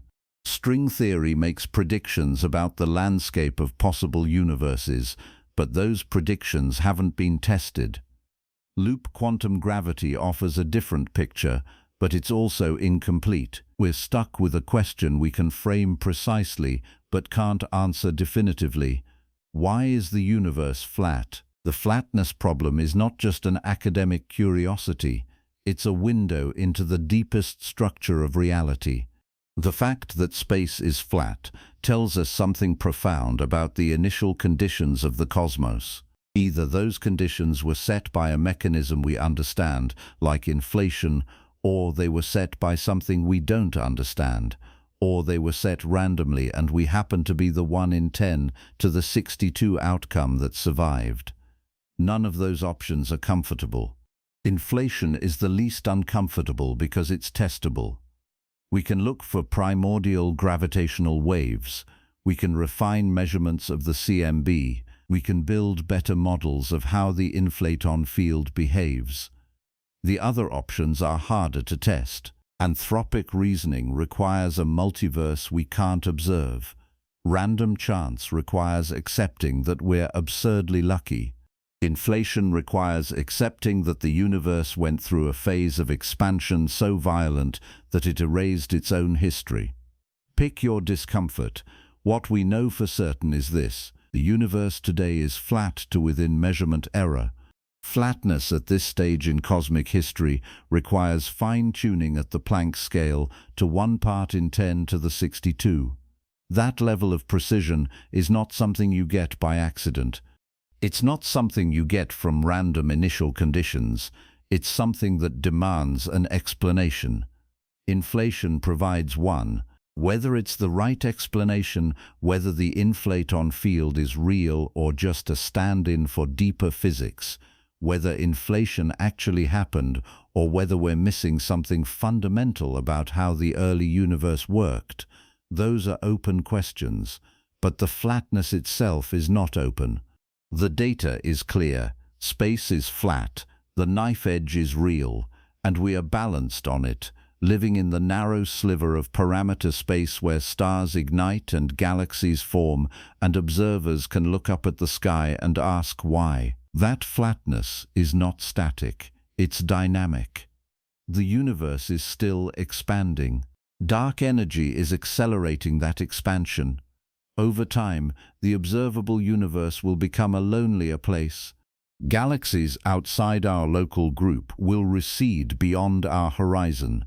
The CMB will redshift further into the radio spectrum and eventually become undetectable. Future civilizations, if they exist, will measure an even flatter universe because the expansion will have had more time to smooth out any residual curvature. But the fine-tuning problem doesn't go away, it just shifts. Why did the universe start flat enough to stay flat for 13.8 billion years and counting? Why did omega hit 1 to within 1 part in 10 to the 62 at the beginning? Why do we live in a cosmos balanced so precariously on the edge of geometry? Inflation gives us a mechanism. It doesn't give us a reason. And the difference between a mechanism and a reason is where physics ends and philosophy begins. For now, we're stuck with the mechanism. The universe inflated, curvature got stretched, space became flat, and we're here to measure it. That's the razor's edge, that's the fine-tuning, and that's the foundation on which everything else rests. The cosmos we inhabit is not just any cosmos. It's the one that threaded the needle, the one that hit the target, the one that survived the cut. And beyond that edge, beyond the flatness, Beyond the sphere of everything we can measure and see lies an expanse of space we'll spend the next chapter trying to understand. Because if the universe is flat here, what does that tell us about the universe out there, beyond the light? The universe is flat. Space extends in every direction, following the rules Euclid wrote down 2,300 years ago. Parallel lines stay parallel. Triangles have angles that add up to 180 degrees. The geometry is simple, predictable, and it stretches outward from where you're sitting to the farthest edge of everything we can see, 46.5 billion light-years in every direction. That's the observable universe, the bubble, the sphere of visibility. Everything inside it is, at least in principle, accessible to observation. Everything outside it is not. And the reason for that boundary, the reason there's an edge at all, comes down to two things: the finite age of the universe and the speed of light. Light has been traveling toward us since the moment the cosmos became transparent, 380,000 years after the Big Bang. But space has been expanding the entire time, stretching the distance between us and the sources of that light. The result is a horizon, a limit, a line beyond which we cannot see. Not because our telescopes aren't good enough, because the light hasn't arrived yet. And depending on what's happening to the expansion rate, some of that light may never arrive. That depending is where things get uncomfortable, because in 1998, two independent teams of astronomers studying distant supernovae discovered something nobody expected. The expansion of the universe is not slowing down, it's speeding up, accelerating. Galaxies are flying apart faster now than they were 1 billion years ago, faster than they were 2 billion years ago. And that acceleration is getting stronger over time. The discovery won both teams the Nobel Prize in Physics in 2011. It also broke cosmology, because nothing in the standard model of physics predicted acceleration. Gravity pulls, it doesn't push. Matter and energy should slow the expansion, not speed it up. The universe should be coasting, gradually decelerating as gravity tries to pull everything back together. That's what every model said. That's what every calculation predicted. The data said otherwise. The explanation, if you can call it that, is dark energy, a term invented to describe whatever is causing the acceleration without actually explaining what it is. Dark energy is not a substance.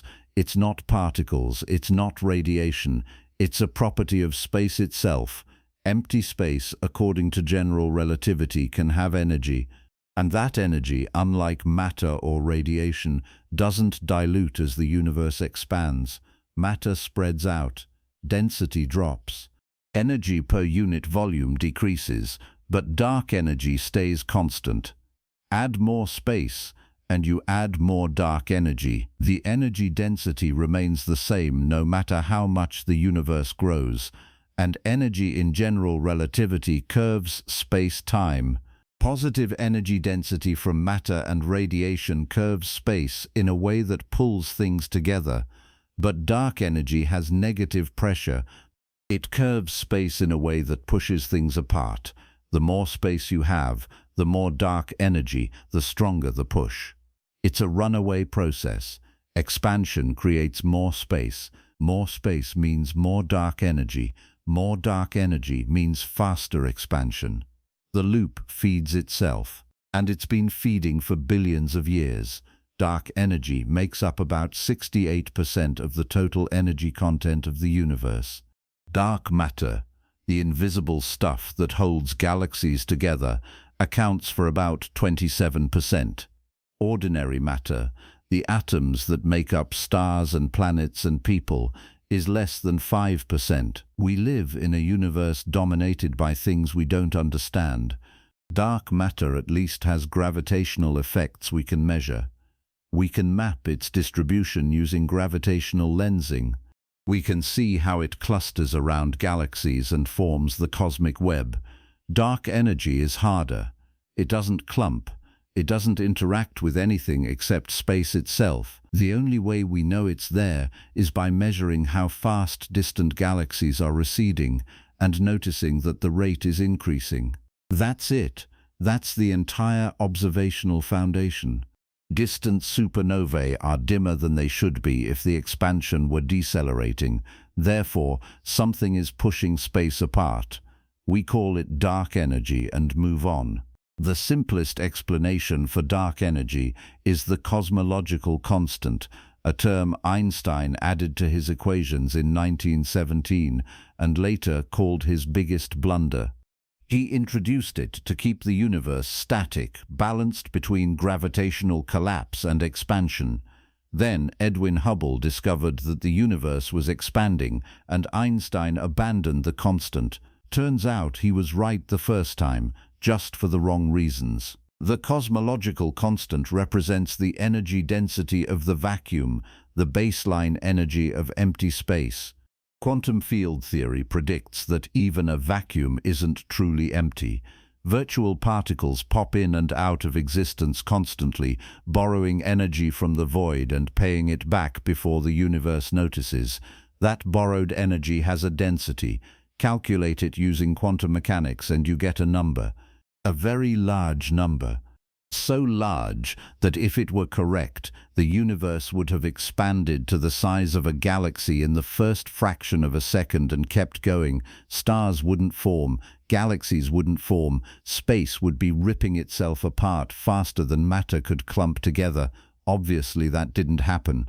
So the vacuum energy density must be much smaller than quantum mechanics predicts. How much smaller? About 120 orders of magnitude smaller. That's not a typo. The observed value of dark energy is 10 to the power of minus 120 times smaller than the naive quantum prediction. That discrepancy is called the cosmological constant problem, and it's one of the worst predictions in the history of physics. Nobody knows how to fix it.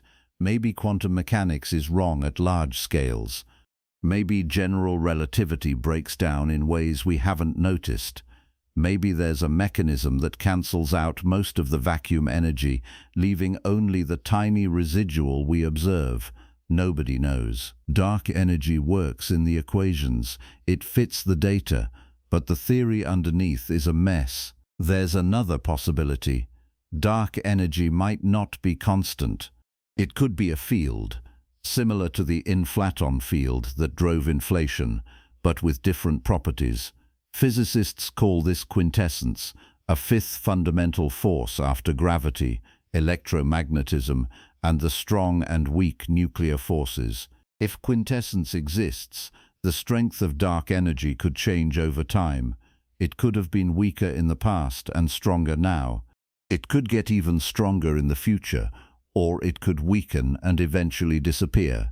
The fate of the universe depends on which scenario is correct. If dark energy is the cosmological constant, constant forever, the universe will expand forever at an accelerating rate. If dark energy is quintessence and it gets stronger, the expansion could accelerate so fast that it tears atoms apart in a big rip. If it weakens, the expansion could slow down, maybe even reverse, leading to a big crunch. Current observations favor the cosmological constant. The data shows no sign that dark energy is changing, but the error bars are large enough that quintessence isn't ruled out. We're watching, measuring, waiting to see if the acceleration shifts. The discovery of dark energy changed the map.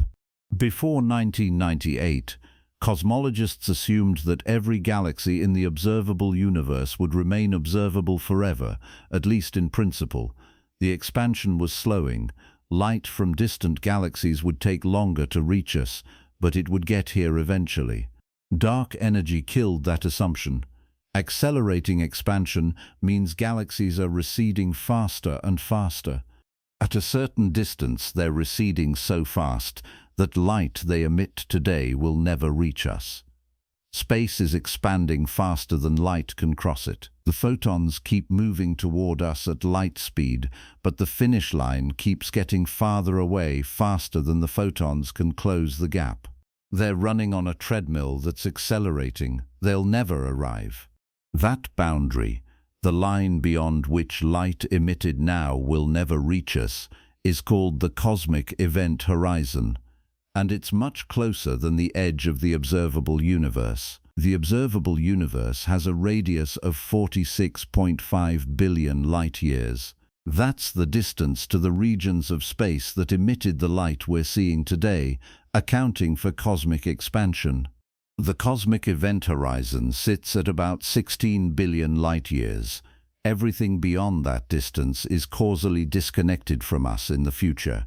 We can still see those galaxies now because we're seeing light they emitted billions of years ago, back when they were closer and the expansion was slower. But any light they emit from this point forward will never reach Earth. The connection is severed. The galaxies are still there, presumably doing whatever galaxies do, forming stars, hosting planets, maybe even harboring civilizations looking up at their own skies and wondering if anyone else is out there. But we'll never know. No signal from those galaxies, no matter how bright or how powerful, will ever cross the gap. They're gone, not destroyed, just removed from the set of things we can ever interact with. This has consequences. Over time, more and more galaxies will cross the event horizon. The observable universe will shrink in terms of the number of galaxies we can see, even though the physical radius keeps growing.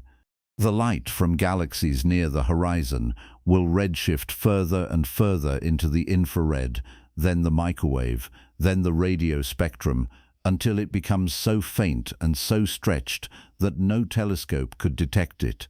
The cosmic microwave background will suffer the same fate. It's already redshifted from visible and infrared wavelengths down to microwaves. In the far future, it will stretch into radio waves, then into wavelengths so long they might as well not exist. The universe will go dark, not because stars stop shining, but because the light from distant stars will be carried away by expansion faster than it can reach us. Right now, we live in a privileged era. The universe is old enough that galaxies have formed and stars have ignited, but young enough that we can still see a large fraction of the cosmos.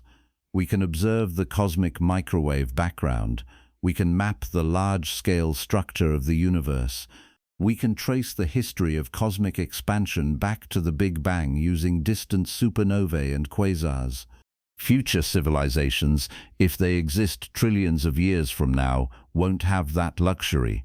By then, the only galaxies they'll see are the ones gravitationally bound to their local group. Everything else will have receded beyond the horizon. The CMB will be undetectable. The evidence for the Big Bang will be gone. Future astronomers will look up and see a handful of nearby galaxies surrounded by darkness. They'll have no way to know that the universe used to be filled with light, that billions of galaxies once populated the sky, that the cosmos had a beginning.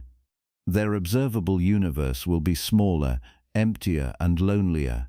They'll live in a cosmic dark age, cut off from the history and structure of the broader universe, and they'll have no way to know what they're missing. That future isn't hypothetical. It's guaranteed if dark energy stays constant. The math is straightforward. Expansion accelerates, galaxies recede, horizons shrink, the universe ages, and the view gets darker. It's already happening. Galaxies at the far edge of the observable universe are receding at speeds approaching the speed of light. Their light is so redshifted that only the most powerful telescopes can detect them. In a few billion years, they'll cross the event horizon. The light we're seeing from them now will be the last light we ever receive. They'll fade from view, not because they stop existing, but because space itself carries them away faster than their light can reach us, and we'll never get them back. The cosmic event horizon is not a physical barrier. You can't touch it, you can't cross it and feel anything change. It's a consequence of geometry and expansion. Light emitted from beyond the horizon will never reach us, but that doesn't mean the space beyond the horizon doesn't exist. It does, probably. The universe beyond the observable edge is presumably filled with more galaxies, more stars, more planets. Maybe more observers looking up at their skies and hitting the same wall we're hitting. The difference between the observable universe and the entire universe could be enormous. If the universe is infinite, which is allowed by current cosmology, then the observable universe is an infinitely small fraction of the whole, an infinitesimal sample, a single pixel in an image with infinite resolution. Everything we've ever seen, every galaxy Hubble photographed, every quasar Webb detected, every star you've looked at with your naked eye, all of it confined to one tiny bubble. And beyond that bubble is more universe, vastly more, so much more that the word more stops meaning anything useful. Here's the disturbing part. The universe beyond the observable edge might not look like the part we can see. Inflation smoothed out the observable universe, stretched quantum fluctuations to cosmic scales, and set the initial conditions for structure formation. But inflation didn't necessarily smooth out the entire universe. If inflation was eternal, and there's some evidence it might have been, then different regions of space could have exited inflation at different times, in different states, with different properties. The observable universe is uniform because we're seeing a region that inflated together, a patch of space that was once in causal contact, but patches that inflated separately. Regions that were never in contact with ours could have different densities, different fluctuation patterns, maybe even different values for the fundamental constants of physics. We have no way to know. The light from those regions will never reach us. They're not just beyond the horizon, they're beyond the edge of what we can ever test or observe. Cosmology at that point stops being science and starts being informed speculation. There's also the question of whether space itself is infinite or finite.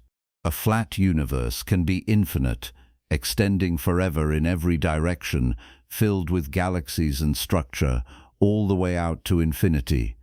Or it can be finite, wrapping around on itself in a way that's hard to visualize but mathematically allowed. Think of the surface of a torus, a donut shape. The surface is flat in the sense that triangles obey Euclidean geometry, but it's finite. You can travel in a straight line and eventually come back to where you started. A finite flat universe would work the same way. Space would have a finite volume, but no edge, no boundary, just a topology that loops back on itself. If the universe is finite, it has a size, a specific number describing the total volume of all space. Current observations can't tell us whether the universe is finite or infinite. The observable universe is too small a sample. If the universe is finite and larger than the observable part, we wouldn't see the edges. If it's infinite, we're seeing an infinitely small fraction. Either way, we're blind to the larger structure. The topology of space is an open question. We know space is flat locally. We don't know what it does globally. The implications of dark energy reach beyond astronomy. If the universe is accelerating, if more and more galaxies are slipping beyond the event horizon, then the amount of information available to us is shrinking over time. Not the amount of information in the universe, the amount we can access. Every galaxy that crosses the horizon takes with it whatever information it contains. Stars, planets, potentially civilizations, all gone from the set of things we can ever learn about. The universe is not static. It's not waiting for us to explore it. It's actively removing itself from our reach. The cosmic event horizon is a one-way door. Galaxies cross it and never come back. We're living in a universe that's slowly erasing its own history, cutting off access to its own structure and isolating observers into smaller and smaller bubbles of causally connected space. If intelligent life exists elsewhere in the universe, we're running out of time to contact them. Not because civilizations die, because space is carrying them away faster than light can travel. And once they cross the horizon, the connection is severed forever. Dark energy also affects the ultimate fate of the universe. If acceleration continues, if dark energy remains constant or gets stronger, the universe will expand forever. Stars will burn out. Galaxies will drift apart. Black holes will evaporate via Hawking radiation over timescales of 10 to the 100 years. Eventually, even protons will decay, assuming they're unstable, and the universe will be left with nothing but a cold, empty expanse of space filled with low-energy photons and maybe some leftover neutrinos. This is called heat death, the slow, grinding end of a universe that ran out of usable energy.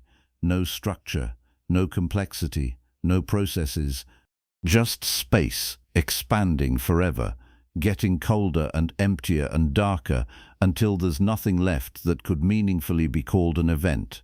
Heat death is the most likely endpoint given current data. It's not a dramatic ending.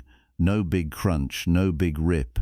Just a long, quiet fade into darkness, spread out over timescales so vast that the current age of the universe looks like a rounding error. If dark energy is quintessence and it's getting stronger, the ending could be more violent. In the Big Rip scenario, acceleration increases until the expansion becomes so fast that it overpowers gravity, then electromagnetism, then even the strong nuclear force. First, galaxy clusters unbind, then galaxies themselves get torn apart, then solar systems, then planets, then molecules, then atoms. Eventually, even atomic nuclei get ripped apart as space expands faster than the strong force can hold quarks together. The universe ends in a crescendo of disintegration, everything shredded by runaway expansion. Current observations show no sign this is happening. The acceleration appears steady, but the error bars are large enough that a slow increase in dark energy over billions of years wouldn't show up yet. The Big Rip is still on the table, unlikely but not impossible.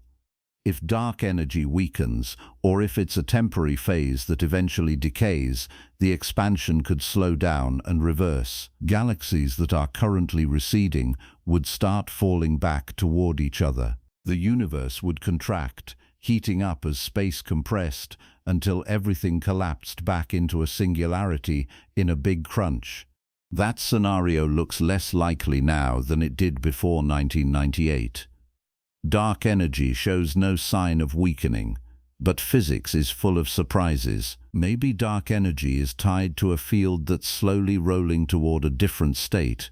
Maybe it will flip from repulsive to attractive in the far future. We don't know. The only way to find out is to keep measuring and see if the expansion rate changes. So far, it hasn't. The cosmic event horizon is growing.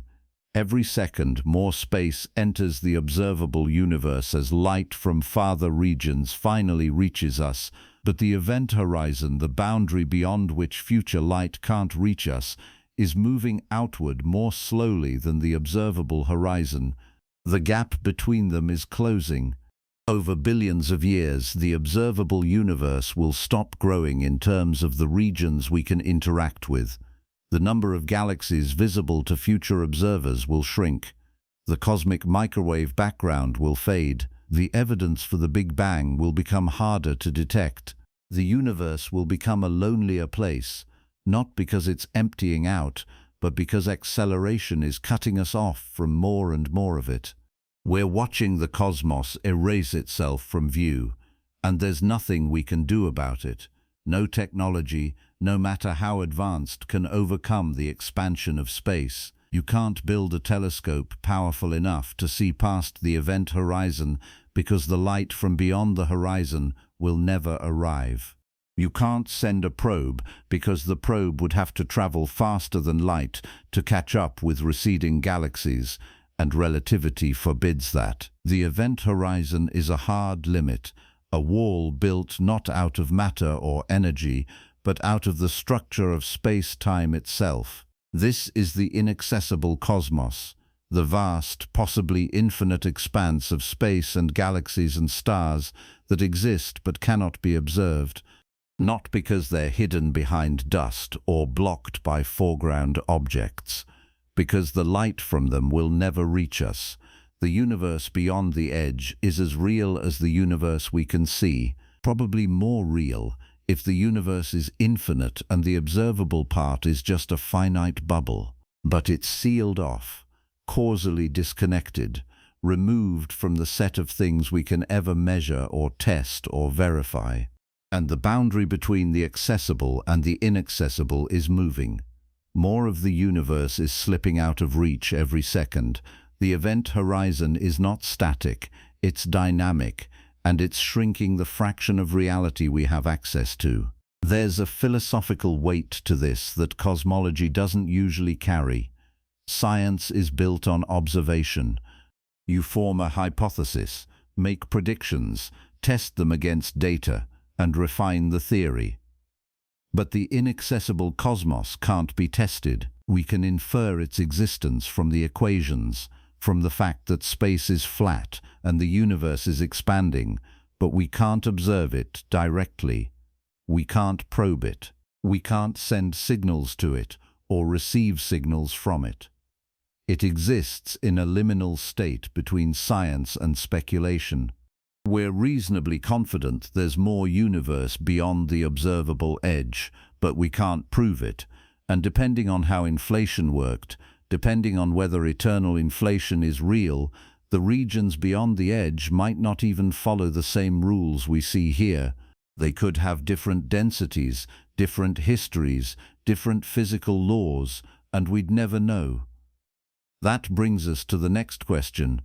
If inflation happened here, in the patch of space that became our observable universe, did it happen everywhere? And if it didn't stop everywhere at once, what does that imply about the structure of reality on the largest scales? Because if inflation is eternal, if it's still happening in regions far beyond our horizon, then the universe isn't just bigger than we can see, it might be bigger than we can conceptualize. A cosmos where new regions of space are constantly inflating into existence, spawning bubbles that become universes in their own right, each with its own properties, its own history, its own fate. The observable universe would be one bubble in an infinite foam, one outcome in an endless cascade of possibilities, and every bubble, every universe, would be as inaccessible to the others as the space beyond our event horizon is to us. That's not science fiction. That's a prediction of eternal inflation, and it's the next step in the story. Space is still inflating. Right now, at this exact moment, in regions of the universe so far beyond our horizon that the word far stops having meaning, space is doubling in size every fraction of a second, not expanding at the steady measured pace we see in our observable universe, inflating, exponentially, violently, the way it did here 13.8 billion years ago in the first 10 to the negative 36 seconds after the Big Bang. Except in those distant regions, inflation never stopped. It's still going, and it's been going the entire time. This is not speculation dressed up as science. This is a prediction that falls naturally out of the same inflationary models that solved the horizon problem and the flatness problem and explained the structure of the cosmic microwave background. Inflation, it turns out, is very good at starting. It's terrible at stopping. Once the process begins, once the inflaton field gets pushed into the right configuration and space starts its runaway expansion, shutting it down everywhere at once is nearly impossible. Inflation ends in patches, bubbles, pockets of space where the field decays, dumps its energy into particles, and hands control over to normal Big Bang cosmology. Our observable universe is one of those bubbles, a region where inflation ended about 13.8 billion years ago, and the hot, dense, expanding cosmos we know today began. But outside our bubble, beyond the edges we can never see, inflation kept going, and it's still going, creating more space, more bubbles, more universes. An infinite cascade of pocket realities, each one causally disconnected from all the others, each one potentially governed by different rules, different constants, different physics. This is eternal inflation, and if it's real, the observable universe is not the universe, it's one universe.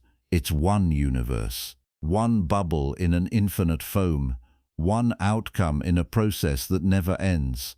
Let's rewind to where this idea came from.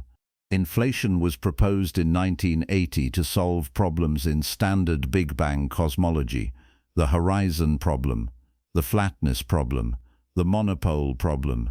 Alan Guth introduced the concept, and within a few years other physicists, including Andre Linde and Paul Steinhardt, refined it into a working framework.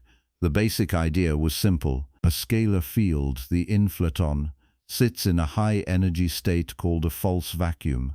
While the field is stuck in that state, it acts like a cosmological constant, driving exponential expansion. Eventually, the field decays to a lower energy state, a true vacuum, and inflation ends. The energy stored in the field converts into particles and radiation. The universe heats up. Normal expansion takes over, clean, elegant, problem solved. Except when you actually model the behavior of the inflaton field using quantum mechanics, something strange happens. The field doesn't decay everywhere at once. It decays in patches. Here's why. Quantum fields fluctuate. At every point in space, the value of the field jitters up and down randomly on microscopic scales. Most of the time, those fluctuations average out, and the field behaves predictably.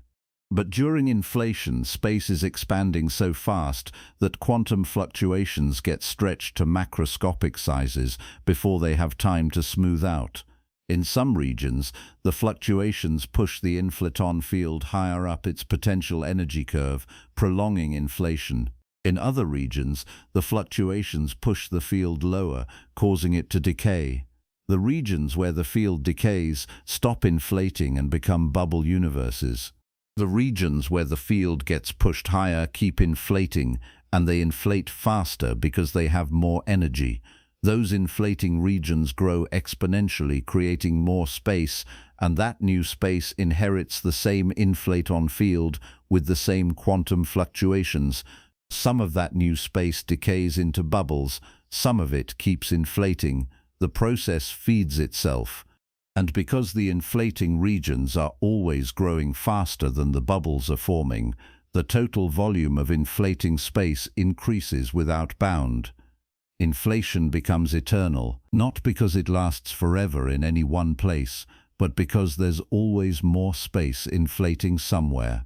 This was worked out in the early 1980s, just a few years after Guth's original proposal. The key papers came out around 1983.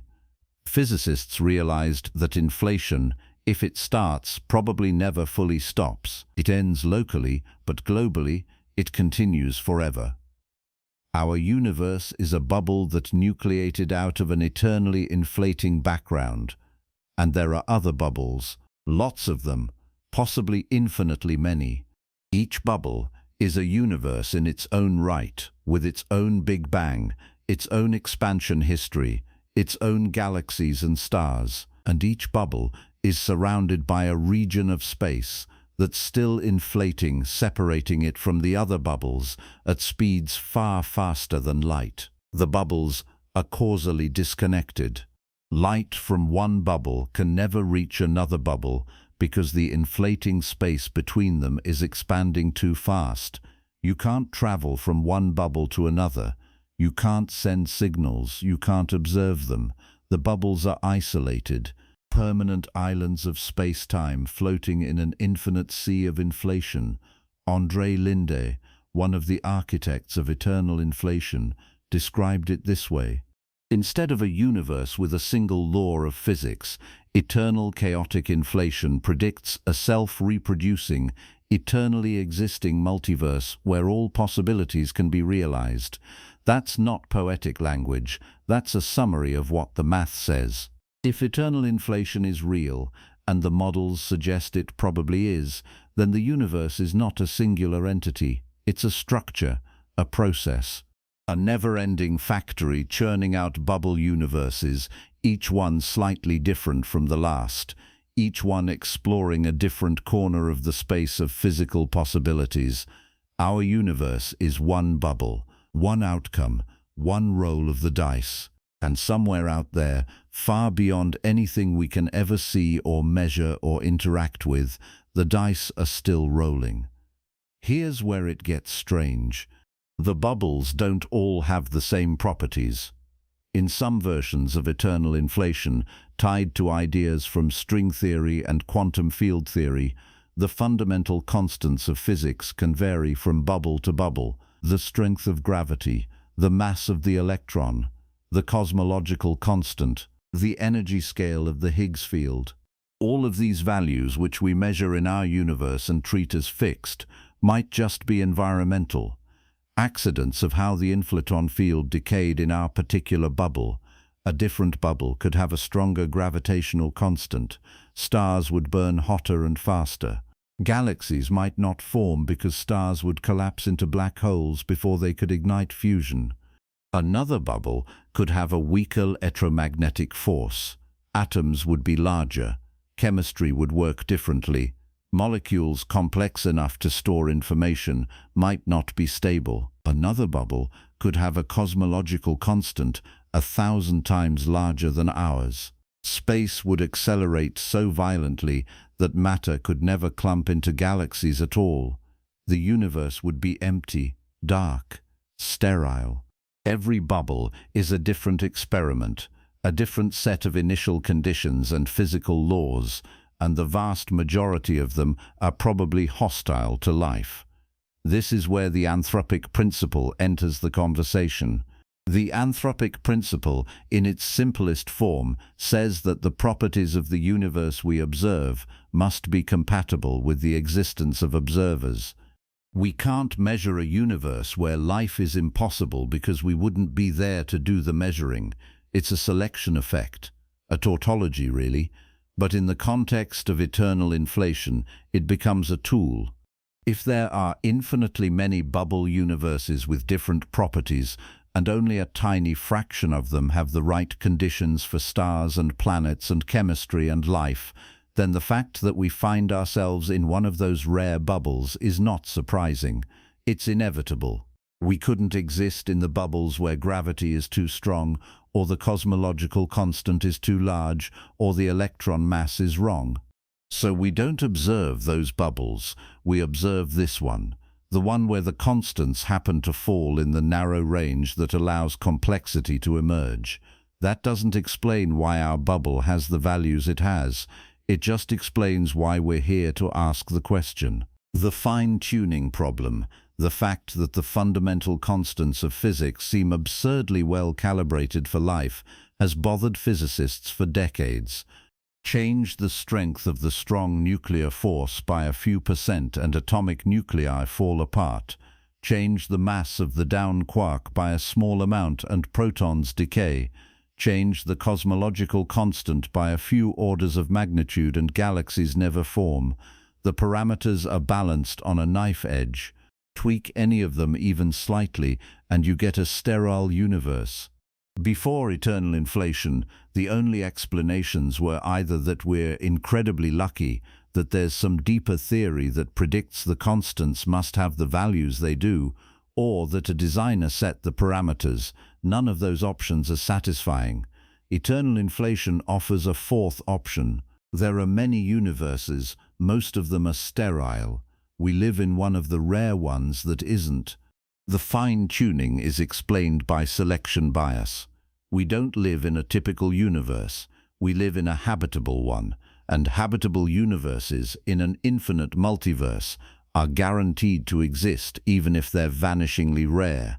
Alan Guth, speaking to Scientific American, put it plainly: once inflation starts, it never completely stops. It continues forever, producing a multiverse of pocket universes. We are living in one of these pocket universes. That's not speculation, that's what the models predict. Inflation doesn't end globally, it ends locally. Our observable universe is a local region where inflation ended and a hot Big Bang began, but the process that created our bubble is still running. It's still making bubbles, and it will keep making bubbles forever. The multiverse is not a maybe. It's a consequence of taking inflation seriously. There's a mathematical wrinkle that makes this even stranger. If the multiverse is infinite, which eternal inflation suggests it is, then every possible configuration of matter and energy that's allowed by physics will occur infinitely many times, not just once, infinitely many times. Somewhere in the infinite multiverse, there's a bubble universe identical to ours, down to the last atom. Same galaxies, same stars, same Earth, same you reading this sentence, having the exact same thoughts. That's not a philosophical thought experiment, that's a consequence of infinity.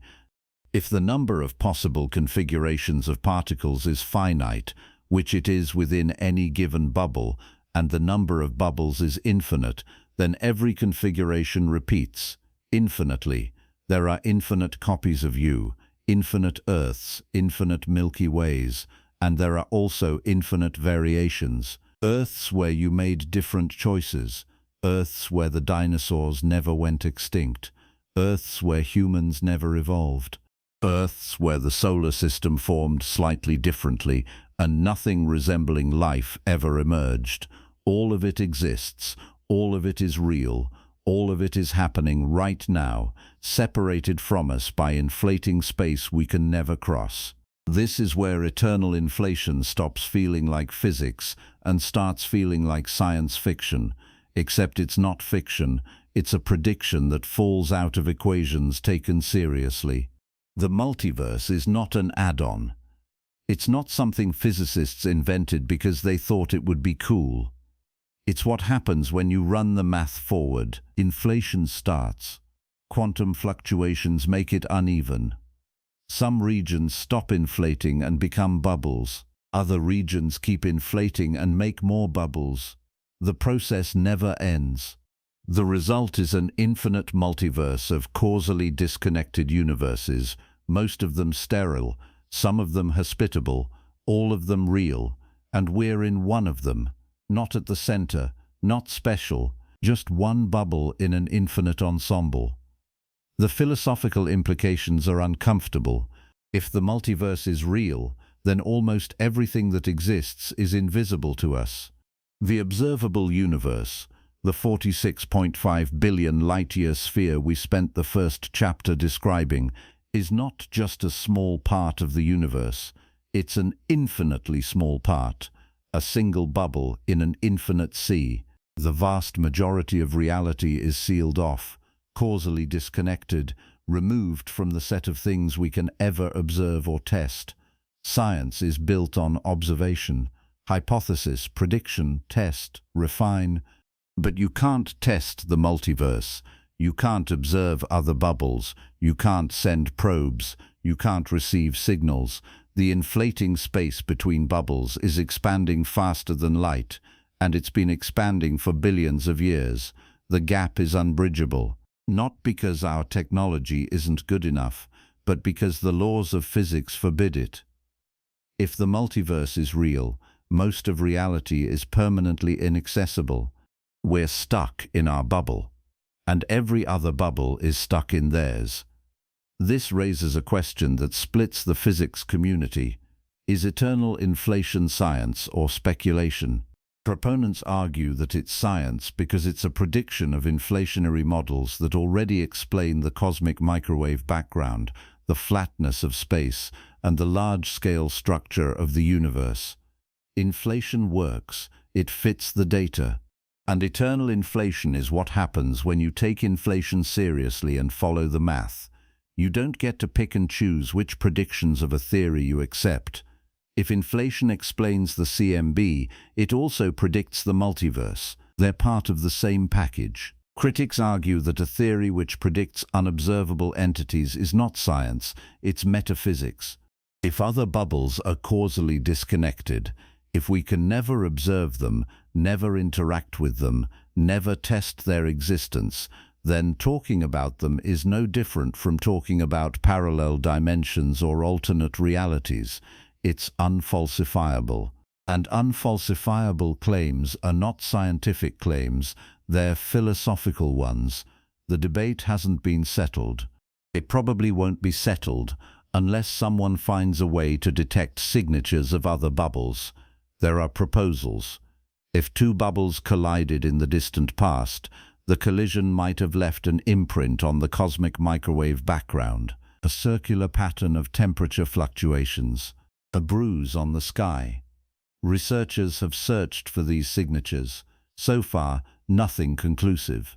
Another idea is that the properties of our bubble, the values of the fundamental constants, might encode information about the broader multiverse. If string theory is correct, and the landscape of possible vacua is real, the distribution of constants across the multiverse might follow statistical patterns we can predict and test. But those tests rely on assumptions about string theory that haven't been confirmed.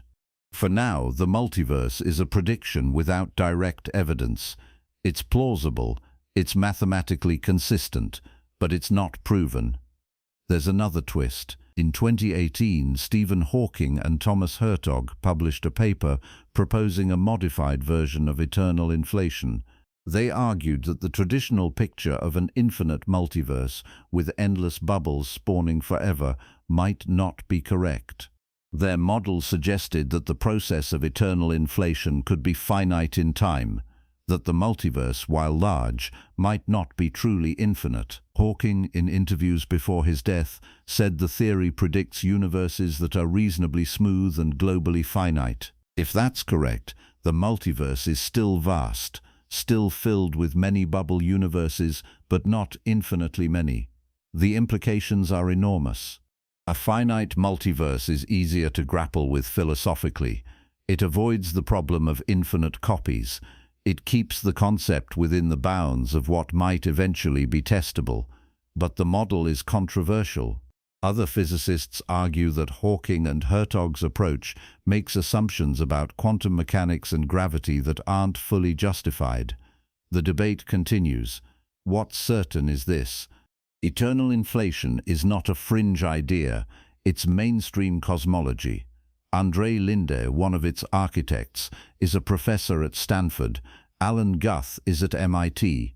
These are not outsiders. They're the people who built the inflationary framework that explains the CMB and the large-scale structure of the universe. And they're telling us plainly that inflation naturally leads to a multiverse. You don't have to like it. You don't have to accept it as proven. But you can't dismiss it as speculation when it's a prediction of the same models that solved the horizon problem and the flatness problem. Eternal inflation is the logical endpoint of taking inflation seriously, and taking inflation seriously is what modern cosmology does. The multiverse also reframes the fine-tuning problem in a way that some find satisfying and others find deeply unsettling. If there are many universes with different constants, then the fact that our universe is habitable is not a mystery, it's a statistical inevitability. Somewhere in the multiverse, the constants have to land in the right range.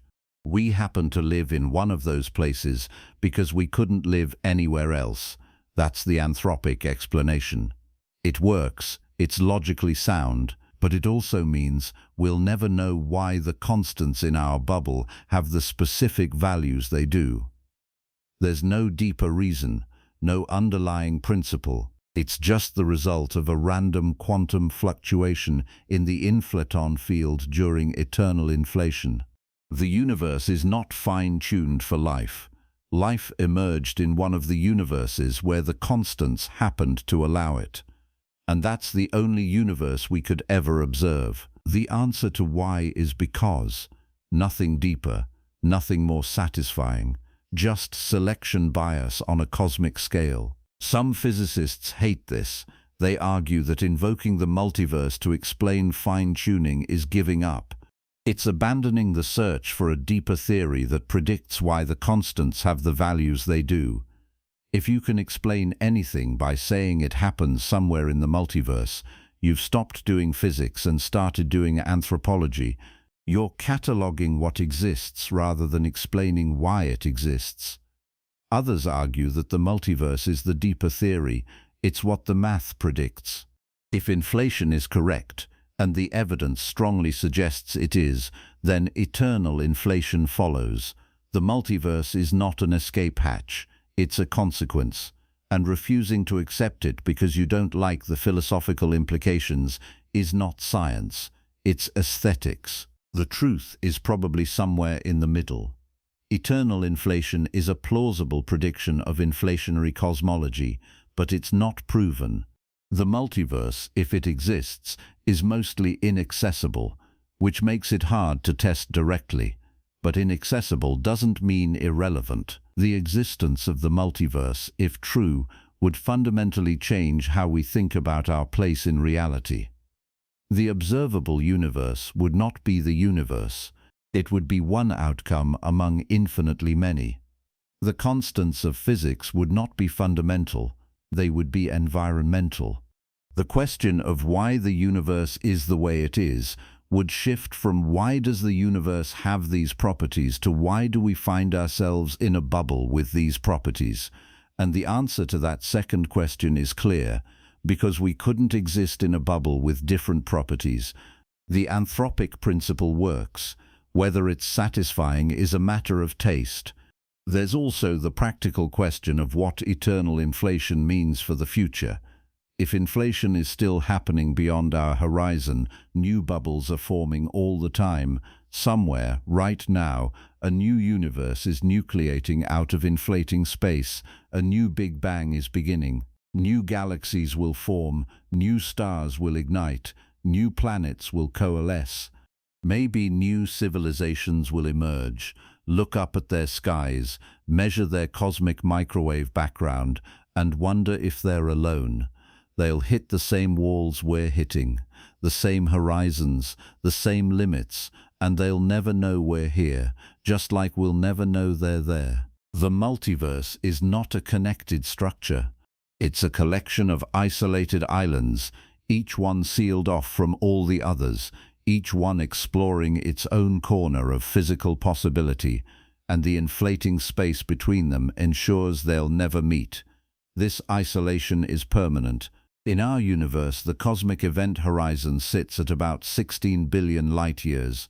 Galaxies beyond that distance are receding so fast that any light they emit now will never reach us. Space is expanding too quickly. The event horizon is a boundary beyond which future events can never affect us. The multiverse takes that isolation and multiplies it. Each bubble universe has its own event horizon, and the space between bubbles is inflating exponentially, faster than anything inside the bubbles could ever cross.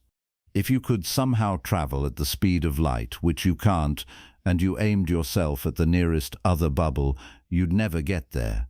The space between you and the bubble would expand faster than you could traverse it. You'd be running on a treadmill set to maximum speed. The gap would widen, the bubble would recede, and you'd never close the distance. The multiverse is a prison with infinitely many cells. Each cell is a universe, and the walls are made of inflating space that grows faster than light can travel. There's no escape, no communication, no interaction, just isolation, permanent and absolute. Eternal inflation is the most ambitious prediction modern cosmology has ever made. It says the universe we see is not the universe. It's one universe among infinitely many, each one a bubble nucleated out of an eternally inflating background, each one potentially governed by different laws, different constants, different physics. It says the fine-tuning problem is solved by statistics. We live in a habitable universe because inhabitable universes are the only ones where observers can exist, and it says that most of reality is inaccessible, sealed off, removed from the set of things we can ever test or observe or verify. The observable universe is not a large sample, it's an infinitely small sample, one bubble in an infinite ensemble, one pixel in an image with infinite resolution, and everything beyond that pixel, every other bubble, every other universe is gone, not destroyed, just removed, causally disconnected, invisible, forever. Whether eternal inflation is real is an open question. The models predict it, the math supports it, but the direct evidence is thin. No one has observed another bubble universe, no one has detected a collision in the CMB, no one has found a smoking gun signature that proves the multiverse exists. What we have is a framework that explains the data we do have, the CMB, the flatness of space, the large-scale structure of galaxies, and that framework naturally predicts eternal inflation as a consequence. You can accept the framework and reject the multiverse, but that requires explaining why the predictions you like are valid and the predictions you don't like aren't. That's not a strong position scientifically. Or you can accept the framework and accept the multiverse, knowing that it might be untestable, that it might remain forever in the realm of informed speculation rather than confirmed fact. That's uncomfortable, but discomfort is not a reason to reject a theory. Physics is full of uncomfortable ideas. Relativity says there's no absolute time. Quantum mechanics says particles exist in superpositions until measured. General relativity says space itself curves. All of those ideas were uncomfortable when they were new. All of them are now confirmed. Eternal inflation might follow the same path, or it might not. The only way to find out is to keep measuring, keep refining the models, and see if the universe gives us a hint. For now, we're left with a prediction, a possibility. A framework that says the observable universe is one bubble in a possibly infinite multiverse, and that multiverse, if it exists, is almost entirely invisible, beyond the light, beyond the horizon, beyond the edge of knowing. We've spent the last 6 chapters mapping the edge of everything visible, 46.5 billion light-years in every direction, a sphere containing 2 trillion galaxies, 10 to the 24th stars, more atoms than seconds have passed since the Big Bang. We've traced the cosmic microwave background, the oldest light in the universe, a snapshot of the cosmos at 380,000 years old. We've walked through inflation, the violent exponential expansion in the first fraction of a second that smoothed space, flattened curvature, and seeded the structures we see today. We've confronted the razor's edge, the absurd fine-tuning required for the universe to end up flat, balanced to 1 part in 10 to the 62 at the Planck time. We've stared at the inaccessible cosmos, the regions beyond the cosmic event horizon where light emitted now will never reach us because space is expanding faster than photons can cross it. And we've followed eternal inflation to its logical endpoint, a multiverse of bubble universes, most of them causally disconnected, most of them invisible, most of them governed by different physical laws. Each chapter has taken us further from the comfortable ground of what we can see and measure, pushing us toward the boundary between science and speculation. And now we've arrived at the edge, not the edge of space, the edge of knowing. The universe is structured to hide itself. That's not poetic language. That's the blunt conclusion you arrive at when you work through the cosmology. Most of what exists, if the models are correct, is sealed off from observation. Not because our telescopes aren't good enough or our theories aren't refined enough, because the laws of physics forbid it. Light has a maximum speed, the universe has a finite age. Space is expanding, and in some regions it's expanding faster than light can travel through it.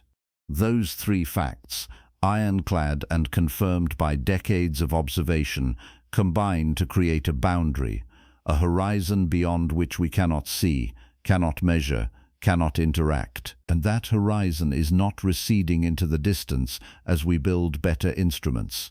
In some directions, it's closing in. Galaxies at the far edge of the observable universe are being carried away by the expansion of space faster than new light from closer regions can replace them. The view is getting darker. The number of galaxies future observers will be able to see is shrinking. The cosmic event horizon, the line beyond which events happening now can never affect us, sits at about 16 billion light-years. Everything beyond that distance might as well not exist for all the difference it makes to us. We will never receive a signal from those regions. We will never detect their gravity. We will never know what's there. The connection is severed permanently. This is not a temporary limitation. It's not a problem that better technology will solve. You cannot build a telescope powerful enough to see past the event horizon because the photons from beyond the horizon are not late. They are never coming. Space itself is carrying them away faster than they can move forward. The event horizon is a one-way door built into the fabric of reality. Cross it going out and you're gone. No information comes back. No light, no signal, no gravitational wave, nothing. The universe has drawn a line and said this far, no further. And that line is not at the edge of space. It's well inside it. The observable universe, the 46.5 billion light-year sphere we've been describing, is already smaller than the total universe, possibly much smaller, possibly infinitely smaller if the cosmos is infinite. And the fraction we can interact with, the regions inside the event horizon, is smaller still. We're not looking at the whole picture. We're looking at a thumbnail, a single frame from a movie with infinite runtime, a pixel in an image with infinite resolution, and we're trying to reverse engineer the entire structure from that one pixel. That should bother you. It bothers cosmologists. Not because it makes their jobs harder, though it does, because it raises a question that science is not well equipped to handle. If most of the universe is inaccessible, if the regions beyond our horizon are causally disconnected and observationally unreachable, can we even call our theories about them scientific? Science is built on observation. You form a hypothesis, make a prediction, test it against data, refine the model. But you can't test claims about regions you can never observe. You can infer, you can extrapolate, you can assume that the laws of physics we measure here apply there, but you can't check. The cosmic event horizon is a wall that separates the testable from the untestable. And cosmology, in the last few decades, has been spending more and more time on the wrong side of that wall. Take the multiverse. Eternal inflation, if it's correct, predicts an infinite ensemble of bubble universes, each one nucleated out of inflating space, each one potentially governed by different constants and laws. Our observable universe is one bubble. Beyond our horizon, inflation is still running, still spawning new bubbles, and it will keep doing that forever. The prediction follows naturally from the same inflationary models that explain the cosmic microwave background, the flatness of space, and the large-scale structure of galaxies. You don't get to cherry-pick which predictions of a theory you accept. If inflation explains the data we see, it also predicts the multiverse. They're part of the same framework. But here's the problem. The other bubbles are causally disconnected. The space between them is inflating exponentially, faster than light, and has been for billions of years. No signal from another bubble can ever reach us. No probe we send could ever get there. The gap is unbridgeable. Not technologically unbridgeable, physically unbridgeable. The laws of relativity forbid it. So the multiverse, if it exists, is unobservable, untestable, unfalsifiable in the strict Popperian sense, and that makes a lot of physicists uncomfortable. A theory that predicts things you can never observe is not science, they argue. It's metaphysics. It's philosophy dressed up in equations. And once you start accepting unobservable entities as part of your scientific worldview, you've opened a door that's very hard to close. Others push back. They say the multiverse is a prediction, not an assumption. Eternal inflation falls out of the math. You don't add it by hand. You don't invoke it to explain something awkward. It's what happens when you take inflation seriously and follow the equations forward. Refusing to accept it because you don't like the implications is not science, it's aesthetics. And dismissing a prediction because it's hard to test is giving up. The history of physics is full of ideas that seemed untestable when they were proposed. Black holes were theoretical objects for decades before we detected them. Gravitational waves were predicted in 1916 and confirmed in 2015. Neutrinos were inferred in 1930 and directly observed in 1956. Just because something is hard to see doesn't mean it's not real. The multiverse might be the same. We might find indirect evidence. Collisions between bubbles could leave scars on the cosmic microwave background. The distribution of physical constants might follow patterns we can predict if string theory is correct. The fact that we haven't found a smoking gun yet doesn't mean we never will. But even if we do find evidence, even if we detect a circular bruise in the CMB that looks like a bubble collision, we'll never observe the other bubbles directly. We'll never see their galaxies. We'll never measure their expansion rates. We'll never know what their skies look like. The best we can do is indirect inference. A shadow on our data that suggests something happened beyond our horizon. That's not the same as observation. It's a step removed, a layer of abstraction between us and the thing we're trying to study. And the more layers you add, the harder it gets to distinguish between what the data actually says and what your model assumes. Cosmology is increasingly a field where the data underdetermines the theory. Multiple models can fit the same observations. The cosmic microwave background is exquisitely well measured, but you can explain its features with different inflationary potentials, different reheating mechanisms, different assumptions about what happened in the first fraction of a second. The data doesn't pick a winner. It constrains the possibilities, but it doesn't pin them down.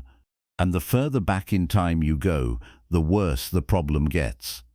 At the Planck time, 10 to the negative 43 seconds after the Big Bang, our current theories break down. General relativity and quantum mechanics stop playing nicely together. We don't have a theory of quantum gravity. We don't know what space and time even mean at that scale. So when cosmologists talk about what happened at the Planck time, they're extrapolating from models that might not apply. They're guessing, educated guessing, informed by decades of work and mountains of data, but guessing nonetheless. That brings us to the permanent blind spots. There are regions of space-time we can never observe, not because they're too far away, but because the information from them has been erased. The singularity at the center of a black hole is one example. General relativity says space-time curvature becomes infinite at the singularity. All the matter that fell in gets compressed to a point of infinite density. Information about what that matter was, how it was arranged, what quantum state it was in, all of that is lost. At least that's what classical general relativity says. Quantum mechanics says information can't be destroyed, which leads to the black hole information paradox. Hawking radiation might carry the information back out, encoded in subtle correlations between the emitted particles. Or maybe information is stored on the event horizon in a holographic way, or maybe it really is destroyed and quantum mechanics needs to be revised. Nobody knows. The inside of a black hole is a blind spot. You can't look inside without crossing the event horizon, and if you cross the event horizon, you can't send information back out. The singularity is sealed off, hidden, permanently inaccessible to external observers. The Big Bang singularity is another blind spot. If you run the equations of general relativity backward in time, the universe gets denser and hotter until you hit a point where the density becomes infinite and the equations blow up. That's the singularity.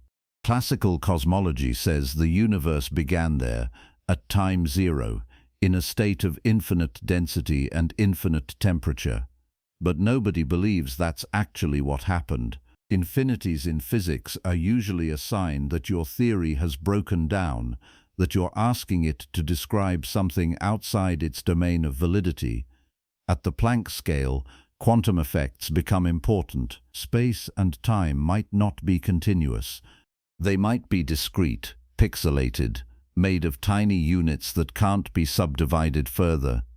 Or space-time might be emergent, a smooth approximation of something more fundamental that only shows up at low energies. String theory, loop quantum gravity, causal set theory, all of them try to describe what happens at the Planck scale. None of them are confirmed. And without a working theory of quantum gravity, the Big Bang singularity is a blind spot. We can see the cosmic microwave background, the light from 380,000 years after the Big Bang. We can infer what happened during nucleosynthesis a few minutes after the Big Bang, when protons and neutrons fused into helium and deuterium. We can extrapolate back to the end of inflation, maybe 10 to the negative 32 seconds, but before that, the models get speculative. And at the Planck time, they stop making sense entirely. The first 10 to the negative 43 seconds of the universe's history are hidden behind a wall of quantum uncertainty. We can't see through it. We might never be able to. Then there's the problem of initial conditions. Why did the universe start the way it did? Why was the inflaton field in the right configuration to drive inflation? Why was the density so close to the critical value? Why were the quantum fluctuations that seeded galaxies distributed the way they were? Inflation answers some of these questions by erasing earlier conditions. Whatever curvature or inhomogeneity existed before inflation got smoothed out by the exponential expansion, but inflation doesn't explain itself. It just pushes the question back one step. Why did inflation happen? What set it up?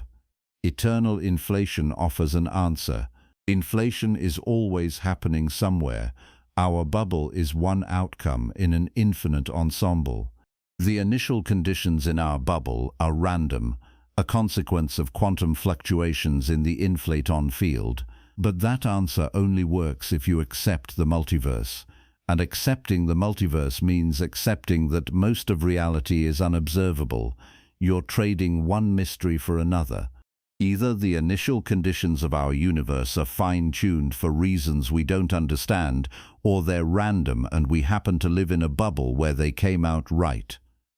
Neither answer is fully satisfying. Both leave questions on the table. The edge of knowing is not a fixed line. It moves. Sometimes forward when new instruments extend our reach. Sometimes backward when we realize a question we thought we could answer is actually unapproachable. The James Webb Space Telescope pushed the edge forward. It's detecting galaxies at redshifts higher than Hubble could reach, seeing the universe as it was just a few 100 million years after the Big Bang. It's measuring the atmospheres of exoplanets, searching for biosignatures in the light filtered through alien skies.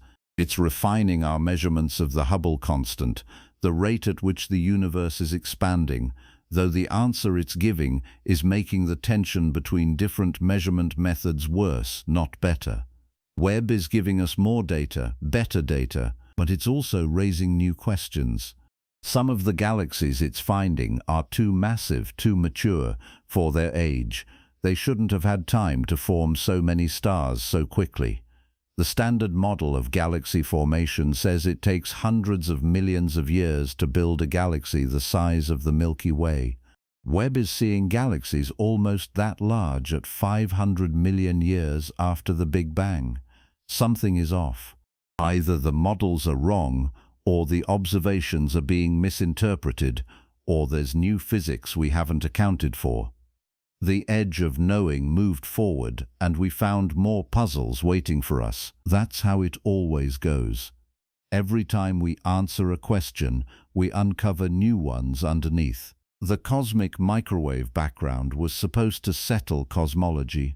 It confirmed the Big Bang, ruled out steady-state models, and gave us precise measurements of the universe's age, composition, and geometry. But it also revealed the horizon problem, the flatness problem, and the monopole problem, all of which required inflation to solve. Inflation solved those problems but predicted the multiverse, which opened a whole new can of philosophical worms. Dark energy was discovered by accident while measuring distant supernovae, and now it dominates the universe's energy budget, but we have no idea what it is. Every answer is a new question in disguise. The edge of knowing is not a wall we're approaching. It's a horizon that recedes as we move toward it, and the further we go, the more we realize how much we don't know. There's a humility in that, a recognition that the universe is not obligated to make sense to us. The cosmos does not care whether we understand it. It's not hiding itself out of malice or design. It's just structured the way it's structured, and the laws of physics, the same laws that allow stars to shine and planets to form and life to emerge, also impose limits on what we can observe. The speed of light is finite. The universe has a finite age. Space can expand faster than light. Those facts create horizons, boundaries beyond which information cannot flow. And those boundaries are real, fundamental, built into the architecture of reality. We're not going to engineer our way around them. We're not going to discover a loophole that lets us see past the cosmic event horizon, or peer into the interior of a black hole, or rewind time to watch the Big Bang happen. The blind spots are permanent, and we have to make peace with that. But making peace with limits does not mean giving up. Science is not about knowing everything. It's about knowing more today than we did yesterday. It's about refining our models, testing our predictions, and pushing the edge of understanding forward, even if the edge keeps moving. We can't see past the cosmic event horizon, but we can measure how it's moving. We can track which galaxies are slipping beyond it, and calculate how long we have before the view goes dark. We can't observe other bubble universes, but we can search for indirect signatures of their existence.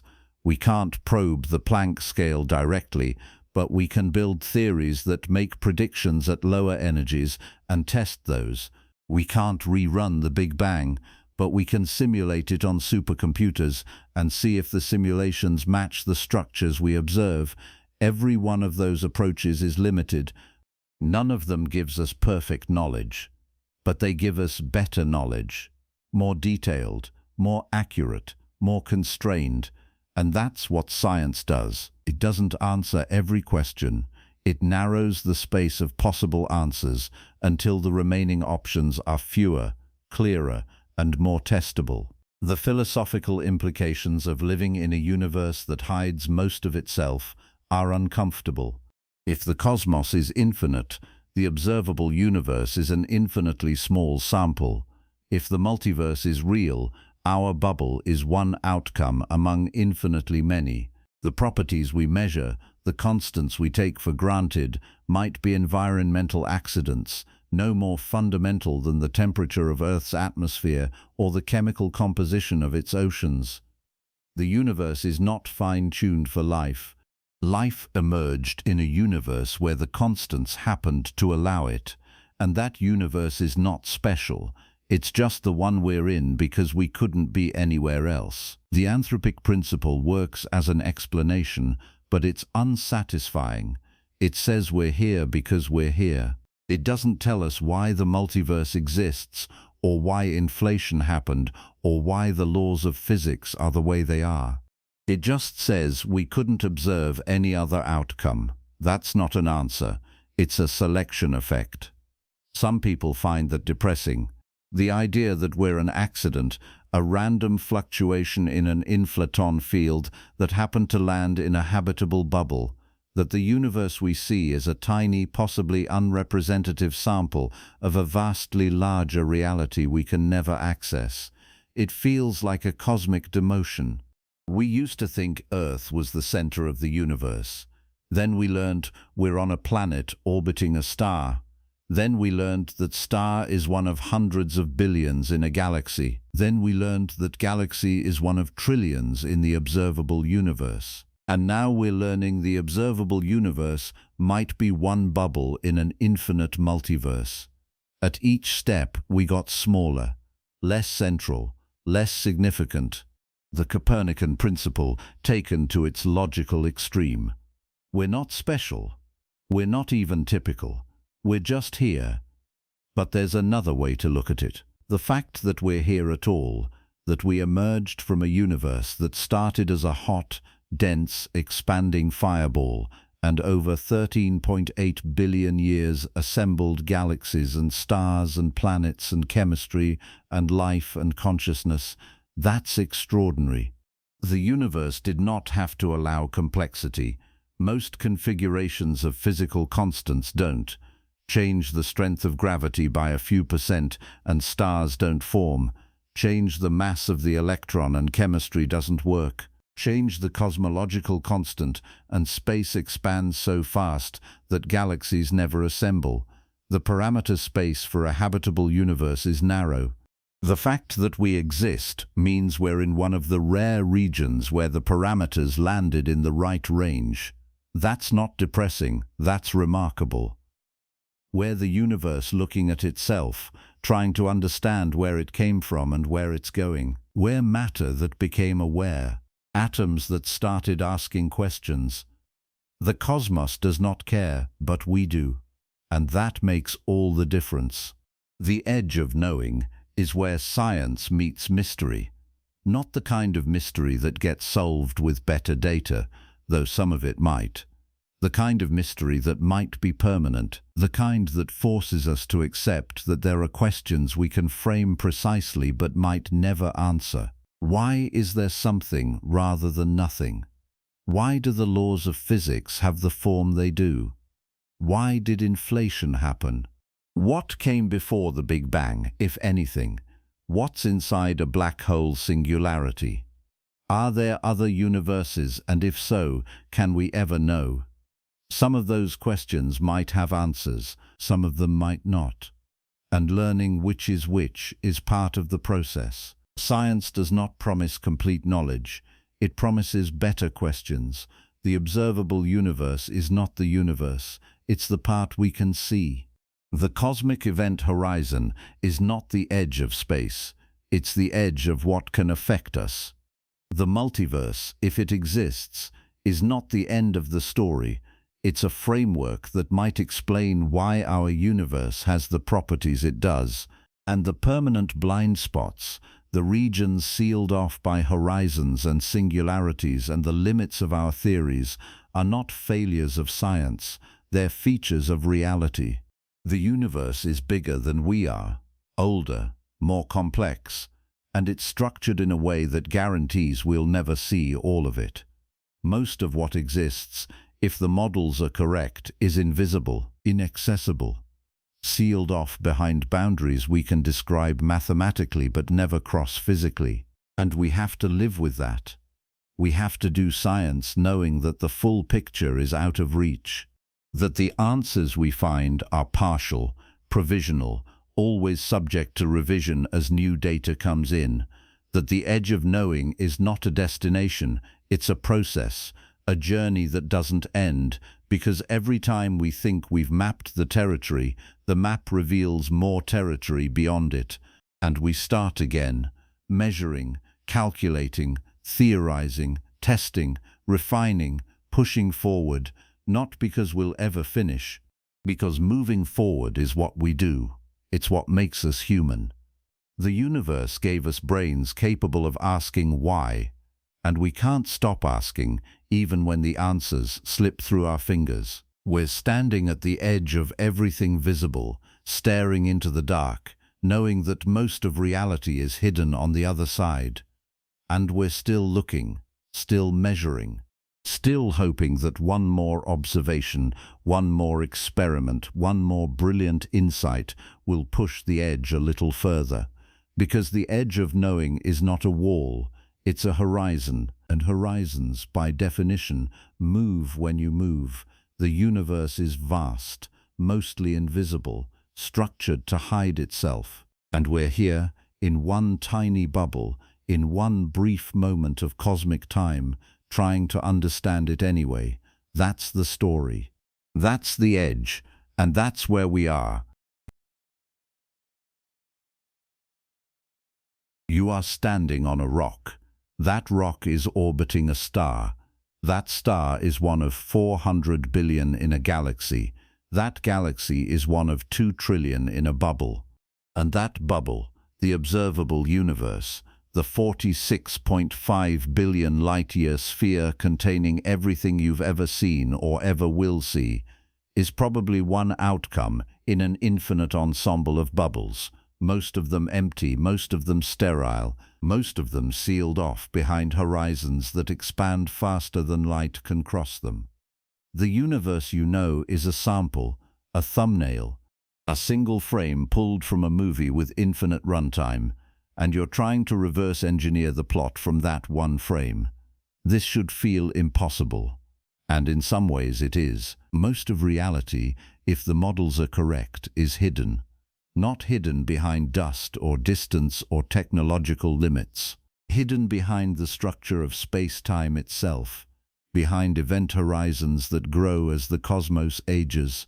Behind singularities where the equations break and the physics stops making sense. Behind the Planck scale where space and time might not even be continuous. The universe is built to conceal itself, and we're standing at the edge of everything visible, staring into the dark, knowing full well that the answers we want are on the other side of a boundary we can describe but never cross. And yet, here you are. An arrangement of atoms that took 13.8 billion years to assemble, matter that became aware, the universe looking at itself and asking why. You can't see past the edge. You can't travel beyond the horizon. You can't rewind time or peer into a singularity or visit another bubble. But you